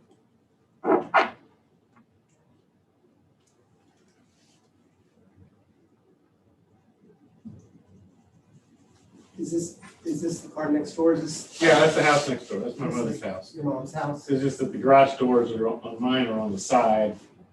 Hers are on the front of the house. It's in depreciation, right? The same class, looks like. That one, that house is 58% depreciated. So we haven't added any years at all to that home. We've done nothing to it. And then on his, don't we have a effective age change? How about the exemptions? Are those? No, there's no exemptions on either house. Okay. That was one of the first things I checked. I noticed that there wasn't exemptions. So are they built the same year? Were they built the same year? They're both the- No, they weren't built. They were built probably within 3 years, 2 or 3 years. Pretty close, though. Yeah, pretty close. It was in the 70s. And they're super close to the same home, right? Like almost the exact same home, or? Yeah. I mean, because I mean, I can close my eyes and not know if I'm in one house or the other, you know? I mean. so the difference, it looks like, from what I can tell, it's just depreciation. This is also new, by the way. We added an adjustment to this area. So we already are pushing values up over here. I think we also changed the land where possible. Yeah, but I'm not really protesting the land part, I'm protesting the improvement part. Yes, sir. Let's see that. Okay. So there is a difference in improvement value there. Effective year. And then also, I'm in need of repairs on my home as well. There's a wooden deck on the back that's rotting, I have to replace all of that. And, you know, today's lumber prices, that's scary. As well as some trim and so forth around the garage doors. Because even that, before it's adjusted, the prices are $3,000 different. 129 versus 126 for hers. But that's including the land. Right. You Let me know, look at I that. have more land. Yeah, the 126. What was just the improvement values off the property cards before adjustments. So we're just trying to compare, your two properties, or the two houses. It's all in the effective year. Okay, anything else? Okay. Ray, then you have 2 minutes for cross-examination and 2 minutes for rebuttal. No, I'm all right. We keep it. Okay. All right. You have 2 minutes for rebuttal, if you need it. Well, I did say that, so. We'll go to closing. Any final thoughts? 1 minute for final thoughts? Final thoughts are, I mean, you have to go back and study this, or you can make a decision We'll make a decision here. here. Okay, all right. I'm good with that. I mean, make a decision today. So it is our time? I guess- Oh, Ray, Ray I gets just to have, I close. just have one thing, one other thing was done to this account. The garage, last year was not calculating, off of the main area. It was calculating as a standalone garage. Okay. That's an appraisal error, from the past that we corrected. They're a little hard to find. When we find them, we correct them. And it's literally a poor work by a previous appraiser somewhere in this case, probably much distant past, because this has been around for a long time. It does, because it made this thing, what it was valuing it as, the garage was being valued the same way you would value, like a garage that was sitting on a property without a house. There was no contributory value from the house. There was no tie together, which is an error. It shouldn't have been valued that way. And so that changed the garage value a little bit. The garage value only went, it's 13, I don't know what it previously was. We can look. There's a little bit. That happened this year. That did. There's a note right here that says change GA2 to GA. So You've done it or you haven't? we already have done that. I'm just adding, that's part of something that we did. Is that it? Yeah. Mr. Harris, can you explain why the property description is, or I'm sorry, the owner's name is incorrect? It's not so much the owner's name, it's the address associated with the owners. You have Richelmond, and it should be Richmond. Oh, yeah. Yeah. There really wasn't a box to check for that, but I wanted that corrected. Yeah, that's a good point. We can correct that without him signing anything. Okay. That's just a clerical error. And property. Because it's should not- Richmond, right? I mean, Yes, yeah, Richmond. okay, It's just making Richmond. sure. Yes. And property should not be taxed in this appraisal. App. So it's been truncated. Yeah. Can you explain what that means, Mr. Harris? Where do you see that? Q10 on your Q10. protest. Just have to look at the protest form. I need to look too, because I don't know. Actually, that one's, let's see. Yeah, that's not under protest. I think that's a mistake on us, checking that box. Under protest are, What I turned in, yeah, what I turned in was incorrect appraisal market value. Value is unequal compared to other properties. Other repairs necessary. Owner's name is incorrect. Property description is incorrect. That's the only things that I, yeah. Okay. Property description is incorrect. that's on a different protest I have. Oh, okay. Okay. All right. So we're good. You can change the address? Yes, sir. That can be All right. done. So, Hey, Jackie, can you just change the address right now? Take the O out. yeah, I don't know what caused it to get bumped up in Well, comparison to right. the other. Flipping the garage to the house. is part of it. Well, but that's That's why, not, that's not anything. AICHMOND. RICHMO, it is, it's spelled Right. right. Oh, it may have been changed. Oh, maybe so. Well, Someone's there's, already- there's another one, I think that. I'm thinking, that is spelled right, or I'm Why don't losing you my do mind. Look at this one. Because the garage was the garage. Oh, I got you, okay. Because the way the program So- works. Well, Remember we he can pay said one, that we can change it. everything attached to the house was driven off the MA, effective age. Huh? But Oh, if it's no, not it's okay, you have it. attached, I don't want that. it isn't hooked, it doesn't get carried along with the same. Right. So now Yeah. it is attached. But that's not the But problem. that's not changed. That's not Yeah, that the problem never is the changed. change in years is what drove the biggest change Yeah. in total, right? District's problem, not the land. Changing that some number of years and see what it looks like. Yeah. Also in You gotta- comparison to the You other gotta property. fix it sometime. But it shouldn't change the effective year. The effective year is the effective year. No, I agree, so. Yeah, I don't get Can we it. look at making a change of whatever we decide? It's still a 40-year-old house. Right, and The that's- Effective year, It's still 40 years old. yeah. In compare, I'd like to look at that property card again. Denise, you still have that other property card? Jackie, Yes, Jackie, I'm sorry. it's okay. I can't see your head, and that's why I said that. Okay. Do you want to see, The 19338? you want to see what it was last year? No, it's The what it currently property is. card. Yeah, the property card. For 19338. For what, I'm sorry? 19338. Sorry.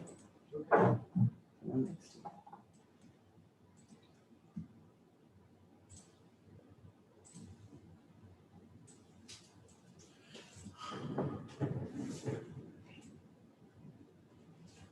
Effective year. And does this, Ray, does this have the same problem? Oh, that's changed GA3 to GA. Okay, so that fixed the garage issue. So it really just boils down to, It was, it really just boils down we to could have changed this year, you know what I mean? Yeah. It the was effective done year some change. What, I can't get down. 68 68. 68, In, okay. in the other house. Now, is there, when you say they're identical? 2 bedroom, 1 bathroom. Yeah, I know. We're thinking more along any modifications, remodels, any of that kind of stuff between the two. You added a deck here and not over I there, have a bigger back deck than she does.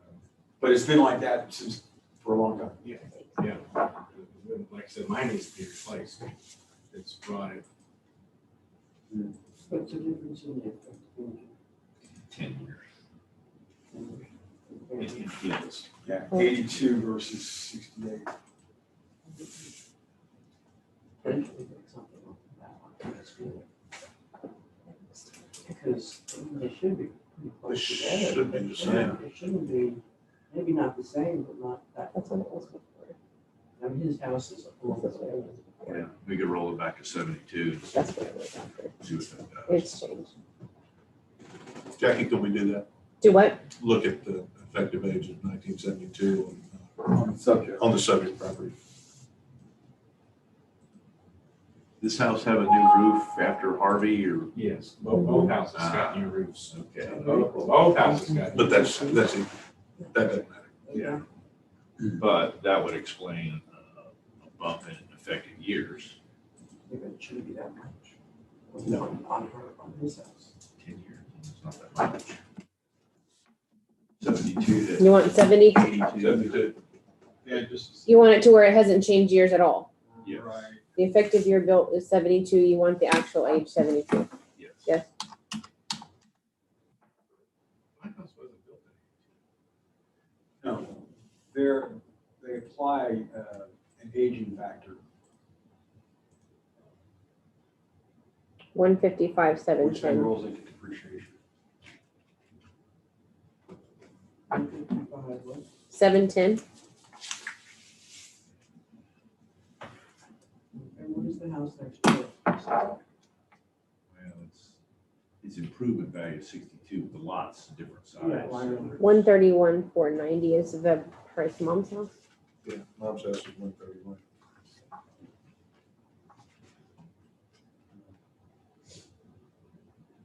And its effective year is 1968.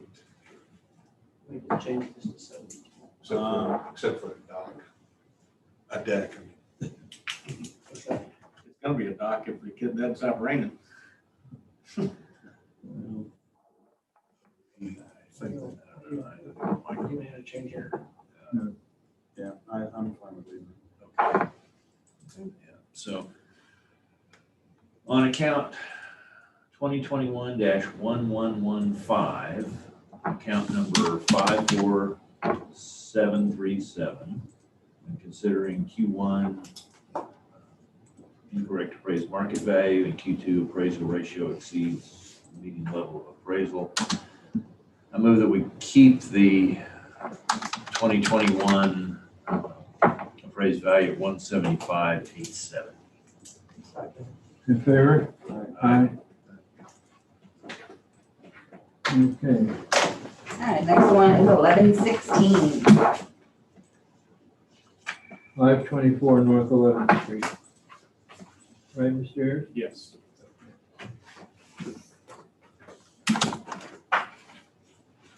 Okay, opening hearing on case ID 2021-1116, account 8821619. Preference? Q1 and Q2 and also Q11, property description is incorrect. And incorrect damage assessment rating for property qualified for temporary disaster exemption. What Q level, what Q number is that? That is 12. At least it on the form, hang on. Q14, I think. Q14? Yeah.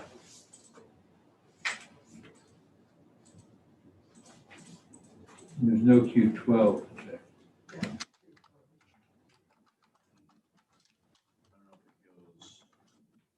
It goes down the column, you have 7 and 7. You have a total of 14 things. On the form, the last one, I guess that's 14, says incorrect damage assessment rate. it just didn't pick up on our sheet. It's beneath the line. Yeah. Yeah, I don't know why that's checked. Just your decision on the first two. Yes. Okay. All we can really talk about is trees. Your motion, you'll have to say that protester is only interested if you want. Okay. Okay.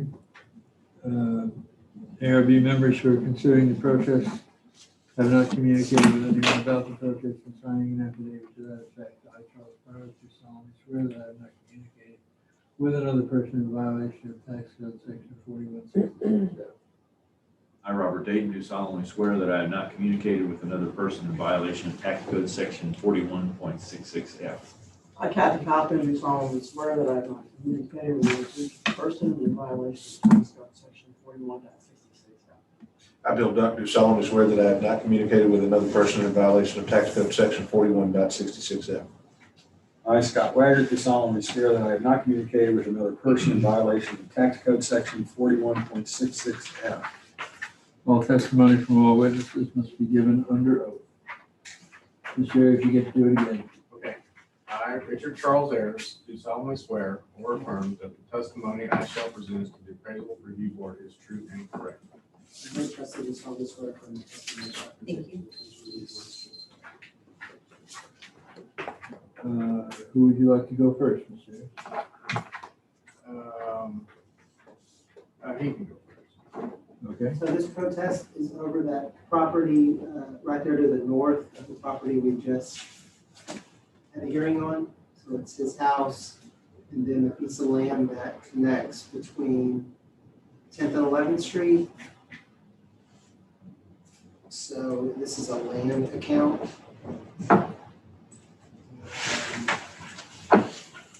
Just going to show some sales here. So we have sell for $49,900 and another sell for $49,900 on 6,250 square feet, 6,250 square feet. Both sales are on 10th Street and they have an indicated price price per square foot of $7.98. The subject property is 11,000 square feet. We have a price per square foot of $4.75. So additional sales of land are on 9th Street, 201 and 205 9th Street. Sold for 46,000 and 37,000. One's 7,600 square feet, one's 5,700 square feet. Indicated price per square foot, $6.10, $6.50. Subject property is valued at $4.75. So equity-wise, we've got 11,000 square foot lot valued at $53,000. We have some 6,000 square foot lots valued at $48,000. And a 9,000 square foot lot on Google's Cole Boulevard valued for $48,000. So we're not overvaluing the property amongst its general area there. That's it. Okay. All right, Mr. Ayers, you have then 2 minutes for cross-examination and 5 minutes for your presentation, so I'll give you 7 minutes. Okay. Could you bring up the satellite image that shows the property? Okay. So our goal here is, again, on the comparables, you're not including what's exactly adjacent to it. I understand you're looking at what has sold, but I do own the property to the south, both the 54737 and the 59308. And that has been valued at $275 a square foot. And now you're telling me that the property that's not even improved is at $475 a square foot. And I understand that you have this table that shows that the property is between this size, it's valued at this rate, and as the size of the property increases, it has a diminishing value. That concept was explained to me last time I was here. Again, I don't agree with it. So I guess what I'm saying is I would like to see a value that my property that's adjacent to it. And if we can't do that, can I somehow roll that property into the property IDs that I already have so I can get that lower appraisal? That would be something you'd have to ask them. Okay. Did you just hear what I? Yeah, it all comes down to if the owners are the same. In a merge, the owners have to be exactly the same to merge properties. If the answer is yes, then the answer is yes. Mhm. If the answer is no, then the answer is no. Are the owners the same? Who owns 5308? The house has my wife's name on it. The property outline in blue is just my name, but I don't know if that makes a difference. You own 308 as well, 59308? Yes. Who does that? That's why I was able to get the property. I don't know if this is necessary, but that was a right of way. The notched out piece, that man wanted to buy it. And so since I own the property on the other side, I had the option of saying, I want first right of refusal. And so I did that. And so that's how I got the property. But you own 59308? Yes, because it borders. Right, Yeah. is that in your name? Yes, that's in my name. And 88, or the one we're working on now, 882161? That's in my name. That's in your name? You could combine those two. So Jackie, 58308, 59308. 59308? Yeah. We need to see 59308.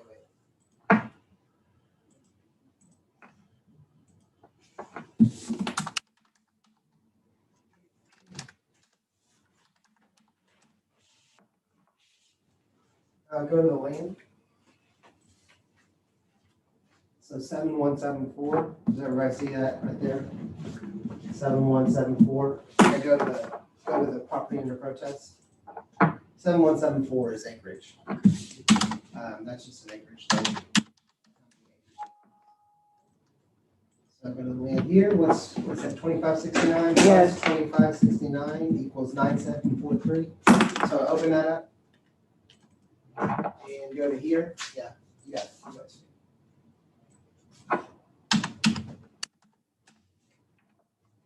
Is that correct? Say apply, cancel. No, yeah, that's fine. And recalculate right there, let's see what it does. Changes the value to 27,980. You don't have to merge, we can just, that merge isn't necessary for something like this. Okay. Like, that's fine.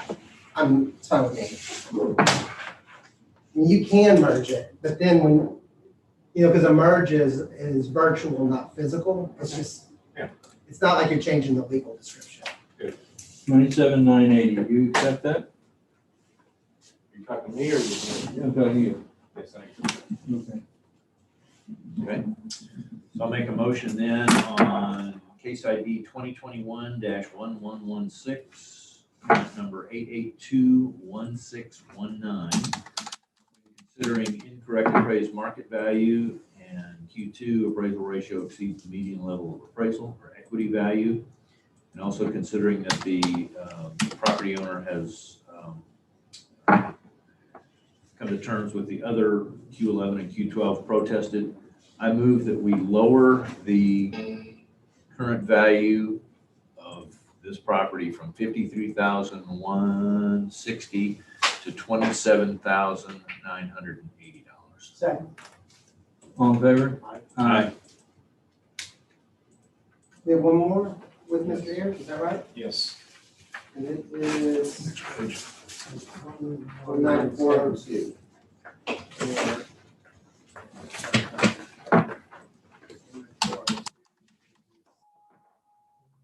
1117. One more, 19402. Okay.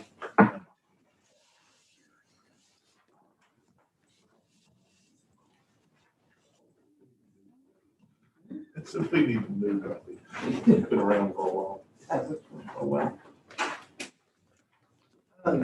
Jackie, put this up on the account, put this up on the board.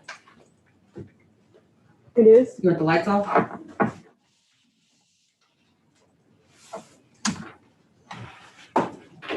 Sorry, I don't know what happened. It moved. That. We want that hearing on that. Whatever it was, just go back to whatever it was. Okay. That's what we're about. I mean, previous year's value was okay with you? Did we change the value on it? No, you didn't change the value. No, it's the same It's thing. the same value, but I had to get the protest last year. What do you want the value to be? I paid $2,000 for it. That's the value. Great. Yeah. So you can just print a settlement statement. on Okay. that. Got it. I mean, that. Yeah, we don't have to It's have, really not that big. we don't have to have a hearing on that. Okay. Then there's no reason for that. Okay, so what do you want me just to Print out a settlement. distribute? Yeah, distribute it to 2,000, call it settled, have them sign it. Okay, Is it printed to the front? it will, yeah, Okay, hold I'll on. grab it. You should leave. Thanks, Well, Chuck. thank you. Wait, don't leave, I need you to sign Oh, did we something. settle something here? Are you talking to me or? Yes. Yeah, don't go away. Okay. Well, that, he can sign. Yeah, it. so you can go to the front and I'll get it for Yeah, you. Beth will have it, we'll get it for Okay, just move to the front. you. Yeah. Oh. Thank you. On that property too, Richmond was misspelled. Okay, we'll check. Yes, I'm gonna double check the The area. address for you. Okay. Yeah, thank you. I think one of them looked like it wasn't even the street address. Which is Richmond. Okay, Beth, it should be on the printer. All right, thank you. Uh-huh. Thank you.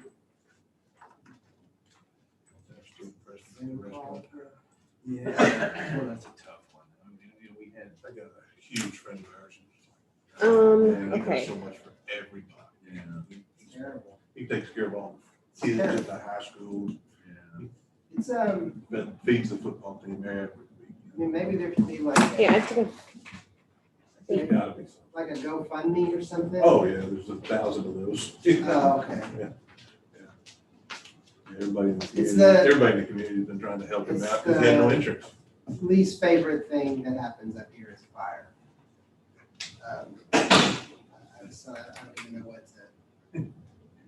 And he had the insurance papers on his desk, Yeah. and it was, What started the fire? Does he know the grease or something? I asked, Sabotage I or was- something? I asked the fire chief last night. Question about how it started.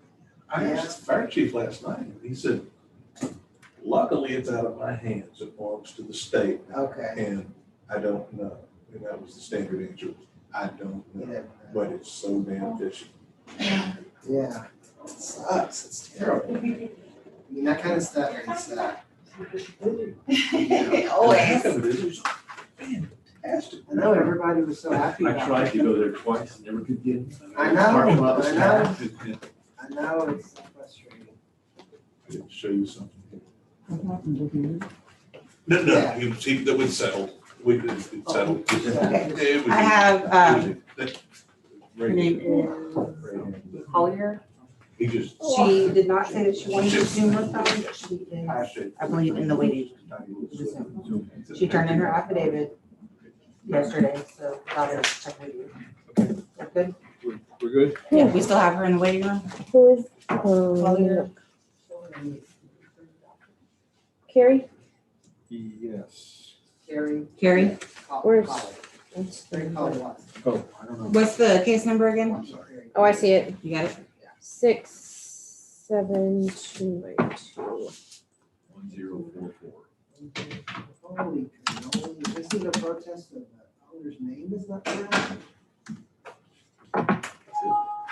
What's the number? It might just be we didn't have the deed yet. 1044. Or we couldn't get a hold of these people. Oh, no, this is the one that it was kind of On the top, confusing. page 2. Because it was her Okay, name, that's the way they but filled when out she the was agent protest for the form. company, That's all. it's supposed to be just the company. It's always been So it's a deed issue. Yeah. And the deed says both names. We talked to them about that. We gotta open this case up, we gotta at least open the case up.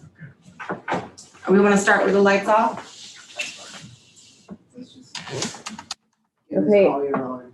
I'm gonna, She's gonna be on Zoom. That's fine.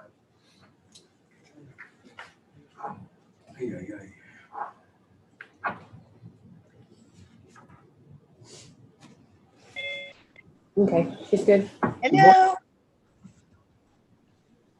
Hello, Hi. this is Charlie Powers.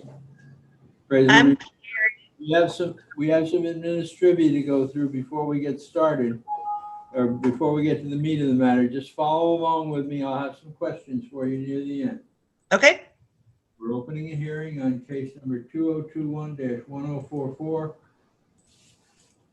Account number 67292. This hearing is being recorded. Robert, what do we have for protest? We have Q9, owner's name is incorrect. Okay. Carrie, just make sure that's what you intended. You simply check owner's name is incorrect. Is that? Yes, sir.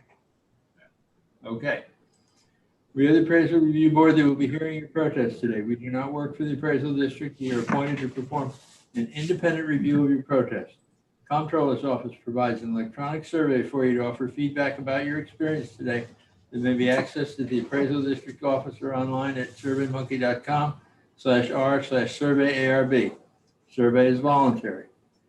You also have the right to appeal our decision. Appeal information will be provided to you with our determination. At the end of this hearing, a document will be created, that gives you the result of the hearing, and also provides you information about how to appeal if you don't agree with us. Okay. In accordance with Tax Code Section 4145H, all written material that has not been provided must be provided at this time. Do we have all your evidence? You have, I sent the warranty, you have a copy of the warranty deed.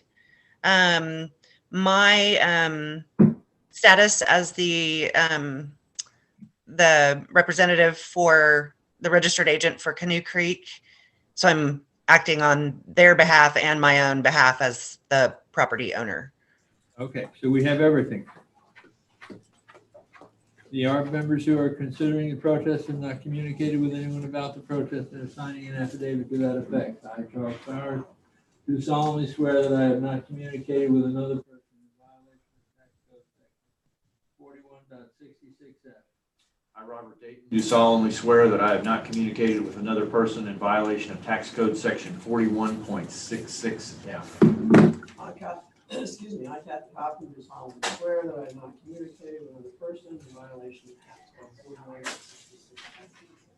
I, Bill Duck, do solemnly swear that I have not communicated with another person in violation of tax code section 41.66F. I, Scott Wagner, do solemnly swear that I have not communicated with another person in violation of tax code section 41.66F. All testimony from all witnesses must be given under oath. Carrie? Uh-huh. I'm going to assume that you are under oath for the duration of this hearing since you signed the affidavit. Okay. Okay. Ray? I, Ray Presley, do solemnly swear affirm the testimony I shall present to the appraisal district is correct. Carrie, are you a licensed appraiser in the state of Texas? I am not. Okay, thank you. Do you have access to or in front of you the hearing procedure times document? It was the package. It's 4 columns and it shows the breakdown of how we're going to manage the hearing. You know, somehow the only thing that we ended up getting was that affidavit. The packet didn't ever come through, but I'll follow along. Okay, we'll give you some cues. Okay. Would you like to speak first or would you like the district to go first? Could I do a quick summary? Would that be okay? Well, you have 5 minutes. You can go first. Okay. In March of this year, we incorporated our investment property and signed over warranty deeds. There were 3, one in Brazoria County, one in Hayes County, and one in Aransas County. And our 2 went through and we recorded into Canoe Creek Investments. And somehow, I guess the language was confusing and it got assigned to me instead of Canoe Creek in Aransas County. So that's the bulk of the problem. So it needs to be titled then to the Canoe Creek. Yes, sir. LLC. Okay. And we did all of the warranty deeds ourselves off of, LegalZoom or contracts.com or something like that. And where it just gives the little prompts where you enter the names. And I guess maybe the language wasn't clear or something, possibly. Yeah, that's a question. So what's the first of the year?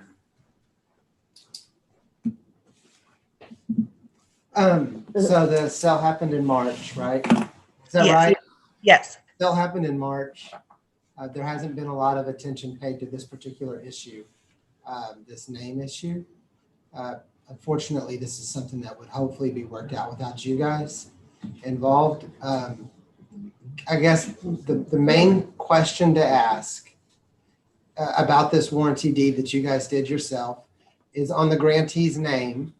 Why did you put Carrie Colley Watson and not just put Canoe Creek Investments LLC? It said to put in there, put the registered agent's name, since I would be in the little prompt, like inside of the document that you fill out. It said to put the registered agent's name. And so that was me. Yeah, I mean, it's a little, the warranty deed is a little confusing. It clarifies further down in the document. Yeah, it's more clear. The grantor is John Watson II. Is that correct? And myself. And yourself. And then the grantee is yourself of Canoe Creek Investments. And then later on it says paid by Canoe Creek LLC, a Texas corporation. And then interestingly says whose tax, address is such and such, the grantee. But the grantee's name above is not just Canoe Creek Investments, it's Carrie Holly Watson of Canoe Creek Investments. I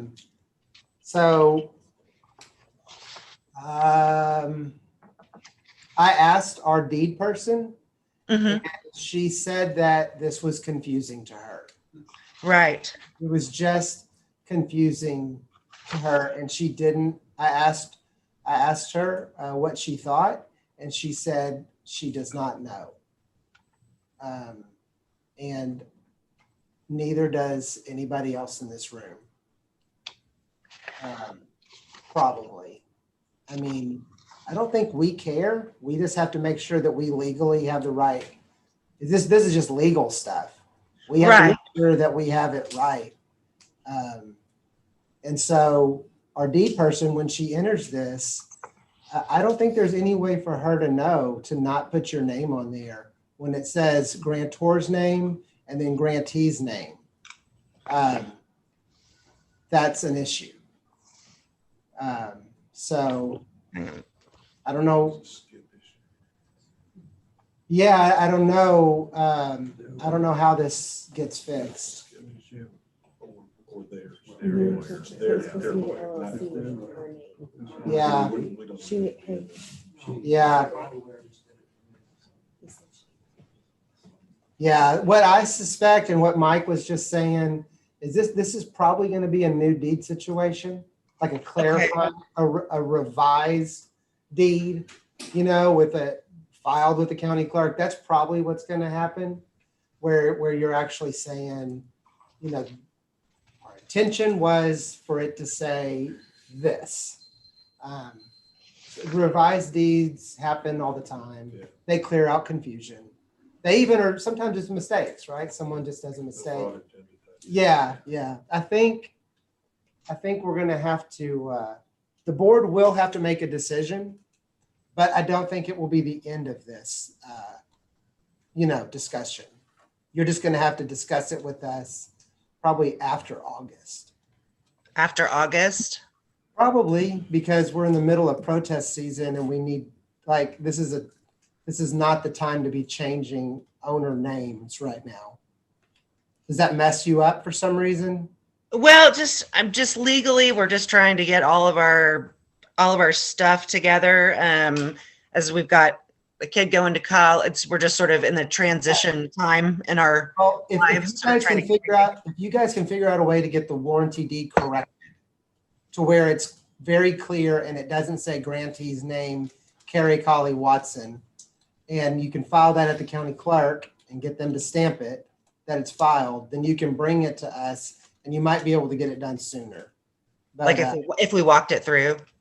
Yeah, if you walked it through. That's exactly right. And I said might be able to get it done sooner. Okay. That's not my job here. Right. So. Okay. Well, I guess if that's the finding, will we have to repay the recording fee? I have no idea. You're going to need to deal with the county clerk's office. Yeah, I have no idea. Okay. We still have to make a ruling on it. Yes. Yeah, so we do. Yeah, we have to make a ruling. The district is done. I don't have anything else to say. Gary, do you have anything else? I don't. Okay. What we need to do is position it in such a way that we are rejecting, it's out of our jurisdiction. Okay. Stays the same. So I'm going to make a motion then on case ID 2021-1044, account 67292. When considering Q9, the owner's name is incorrect. After discussion with the property owner in the district, I move that we not change anything on this account today because the name change issue is out of the jurisdiction of the arbitration review board. All in favor? Aye. Sorry, We're not Carrie. declining Thank the- you. Have to stay the same for this year. Right. And Okay? For now. for now, You just have to take it up later as on. county clerk. Okay, will do. Thank you. Thank you. Thanks for your time. Okay. All right, question. I do have an affidavit only for the 8:30 docket, but we do have an in-person here for the 10. So if you want to go ahead and see the in-person. Yeah. Okay. Have one for 10 Yeah, so far. Did we have any reschedules from the 8:30? I don't know no, we how, saw everybody. That we saw everybody? Yeah, so we did good. Okay. Call that a win. It's gonna be 12:58. That's a win. I do have to go talk to Mr. Soto to get him to sign that she does have some confidential documents. So I think that it might have to do a closed hearing. Okay, I'll be right back. Well, what? 458 on top of page one. Oh, there you go.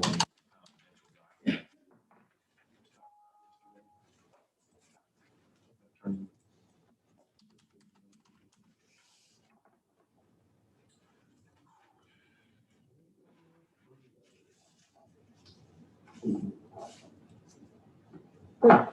12:58. Yes, sir.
Which I like, but then also, yeah, it goes crazy. Okay, this is Miss Sawyer. Hello. For her and my phone. Yeah. Asking for the closed hearing. There. Is this a closed hearing? Yes. I didn't know if they had to say anything or I need to pause it, I guess. just mute it. You do- Yeah, he's Yeah. just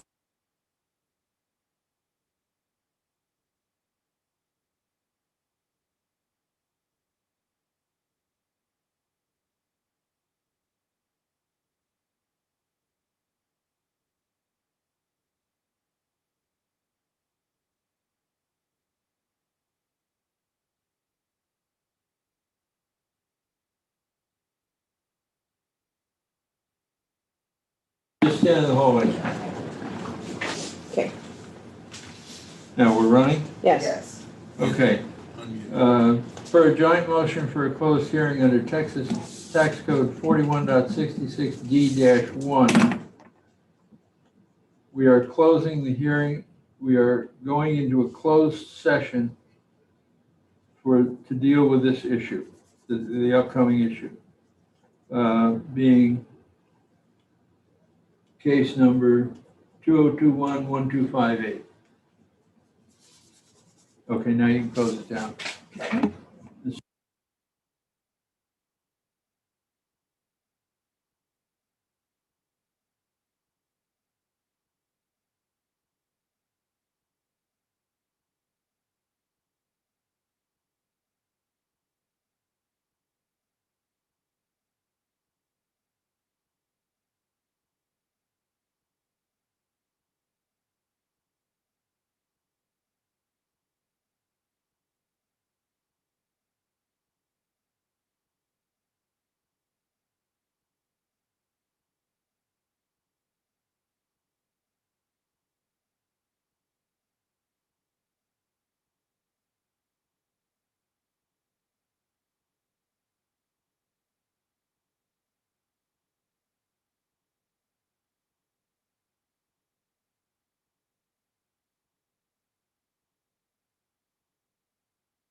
with that? Yep, I got it. So, Charlie, it's important that you say in action as far as reopening, that you just finished the closed meeting. Yeah. Say that for the record, and then you'll start on the next hearing. We're reopening the meeting to a public meeting coming out of our closed session. So this is 8:30, right? This is 8:30. Yes. 1267, I think is. Bottom of page 4. Update. 1267. No, 67. 8:30. Opening a hearing on case ID 2021-1267, account 24890. This is an affidavit hearing.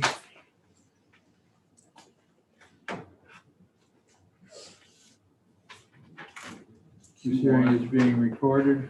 Q1 and Q2 are the items being protested. Q1 and Q2. We are the appraisal review board that will be hearing the protest today. We do not work for the appraisal district. We are appointed to perform an independent review of the protest. Protester has the right to appeal our decision. Appeal information will be provided to the protester with our determination. In accordance with tax code section 4145H, all written material is assumed to have been provided with the affidavit. The ARB members who are considering the protest have not communicated with anyone about the protest and are signing affidavits to that effect. I, Charles Powers, do solemnly swear that I have not communicated with another person in violation of tax code section 4166F. I, Robert Dayton, do solemnly swear that I have not communicated with another person in violation of tax code section 4166F. I, Kathy Crossen, do solemnly swear that I have not communicated with another person in violation of tax code section 41.66. I, Bill Tuck, do solemnly swear that I have not communicated with another person in violation of tax code section 41.66.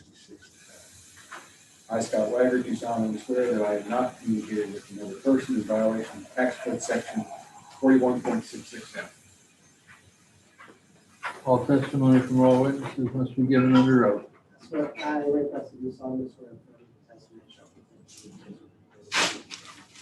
true. District representative will now read the affidavit into the record. Okay, this is, the affidavit is section 1, Robert and Lori Ullman, San Antonio, number, email address. Section 2 is property description, 28 Sandpiper Lane, Rockport, Texas, 78382. Section 3 has incorrect appraised market value and value is unequal compared with other properties. Check. Section 4 is evidence with the words no exhibits attached. Section 5 is the statement of facts or arguments. The structure is overvalued compared to similar homes located nearby. The structure should be valued at values of square footages applied to 24 Sandpiper, 27 Sandpiper, and 35 Sandpiper. The improvements provide RV and only receive new shingles and paint. House has original siding. The lot has original bulkhead, which is cracked. 2 windows were cracked during Harvey. Glass was replaced, and then that's where it's cut off or something. There's nothing after the word but. Section 6 is I do not intend to appear at the hearing, either in person or by telephone. This affidavit and the evidence and arguments made if it may be used in the hearing if I do not appear personally. Signed in Bear County by Mr. Ullman. Affidavit is Amber Kinkelowski. So, appraisal district evidence is as follows. This house is in Keel Lake Road on Sandpiper. It had a settlement value in 2020 of $410. Has a new value of $449,760. 4SS. It's got some kind of 33% function on the, some kind of deck. There must be a deck that's in really bad shape or something like that. And There's a pictometry imagery of the house. All right, sales grid. This is a 4SS that's 1,500 square feet. We have a 4SS that's 1,468 square feet or 1,500 square feet basically. Sold for $343 on Mazatlan. Adjust out to 410. We have a sale on Sandpiper, 22 Sandpiper, sold for $539. 5SS, it's larger, it's 1,000 square feet larger. Adjust out to 473. And we have a sale on Flamingo for $475 on a 5FB, smaller home, 1,350 square feet, 466, 720. The adjustments on this comp are $12,000. That is a good comp. That's the best comp in there. Equity-wise, median value for sale is 462, 720, or a comp 3 is what is indicated. So then subject, again, your comp 1 in the equity grid, 4SS 1,400 square feet, 4SS 1,300 square feet, value of 446, value of 453. A couple more comps here, 4SS, 1,500, 1,500, 450, 445. Gives a median equity value of 448, 308, which is $1,000 lower than the rest market value. So that's it.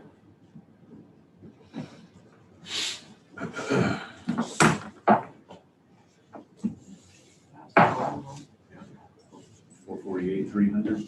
That's it.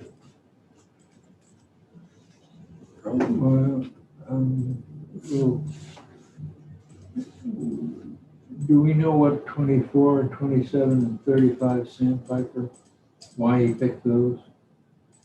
It would be good to look at those. Yeah, Class let's look at name. him. He's at 28 Sandpiper. Let's see what's going on.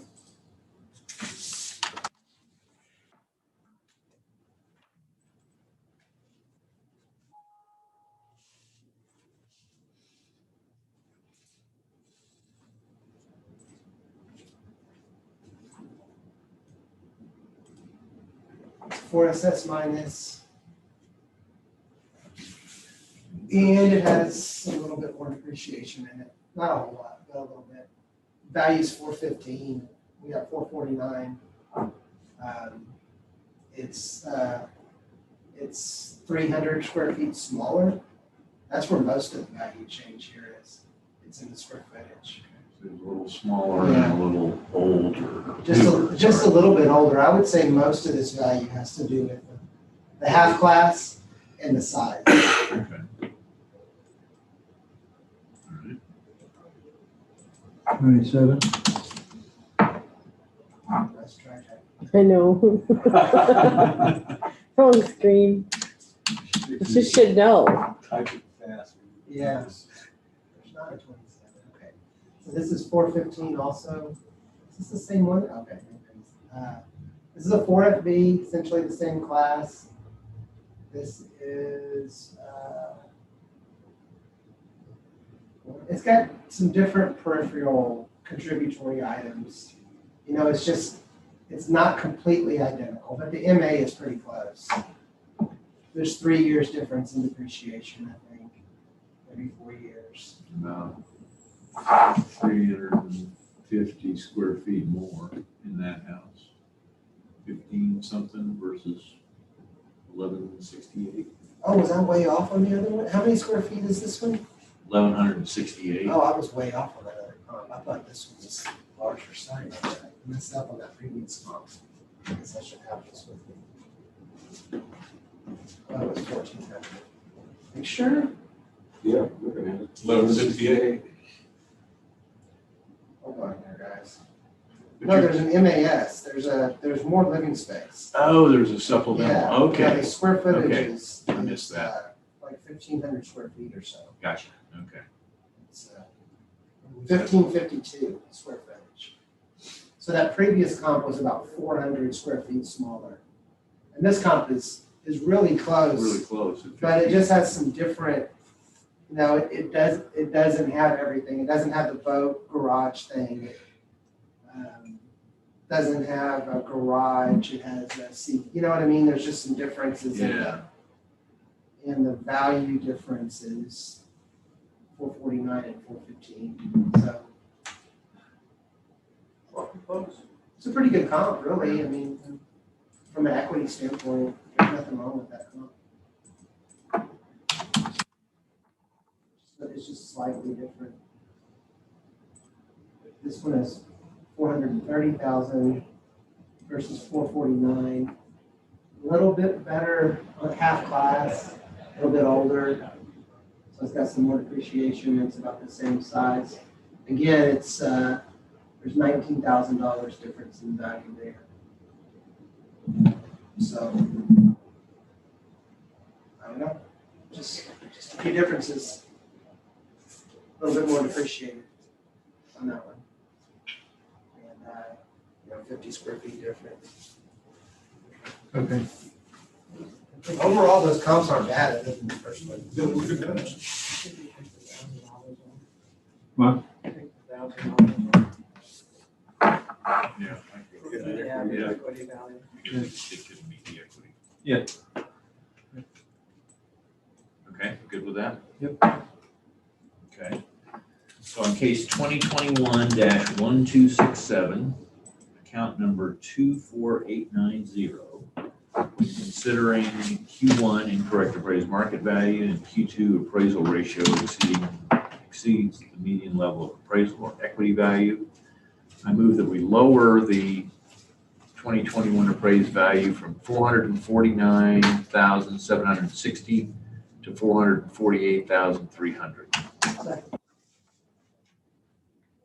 All in favor? Aye. More info? No. That was weird. Everybody 8:30 showed up and then nobody 10:30 for an afternoon. Well, the 8:30 was, Yeah. 4 of them were taken up by one person, so.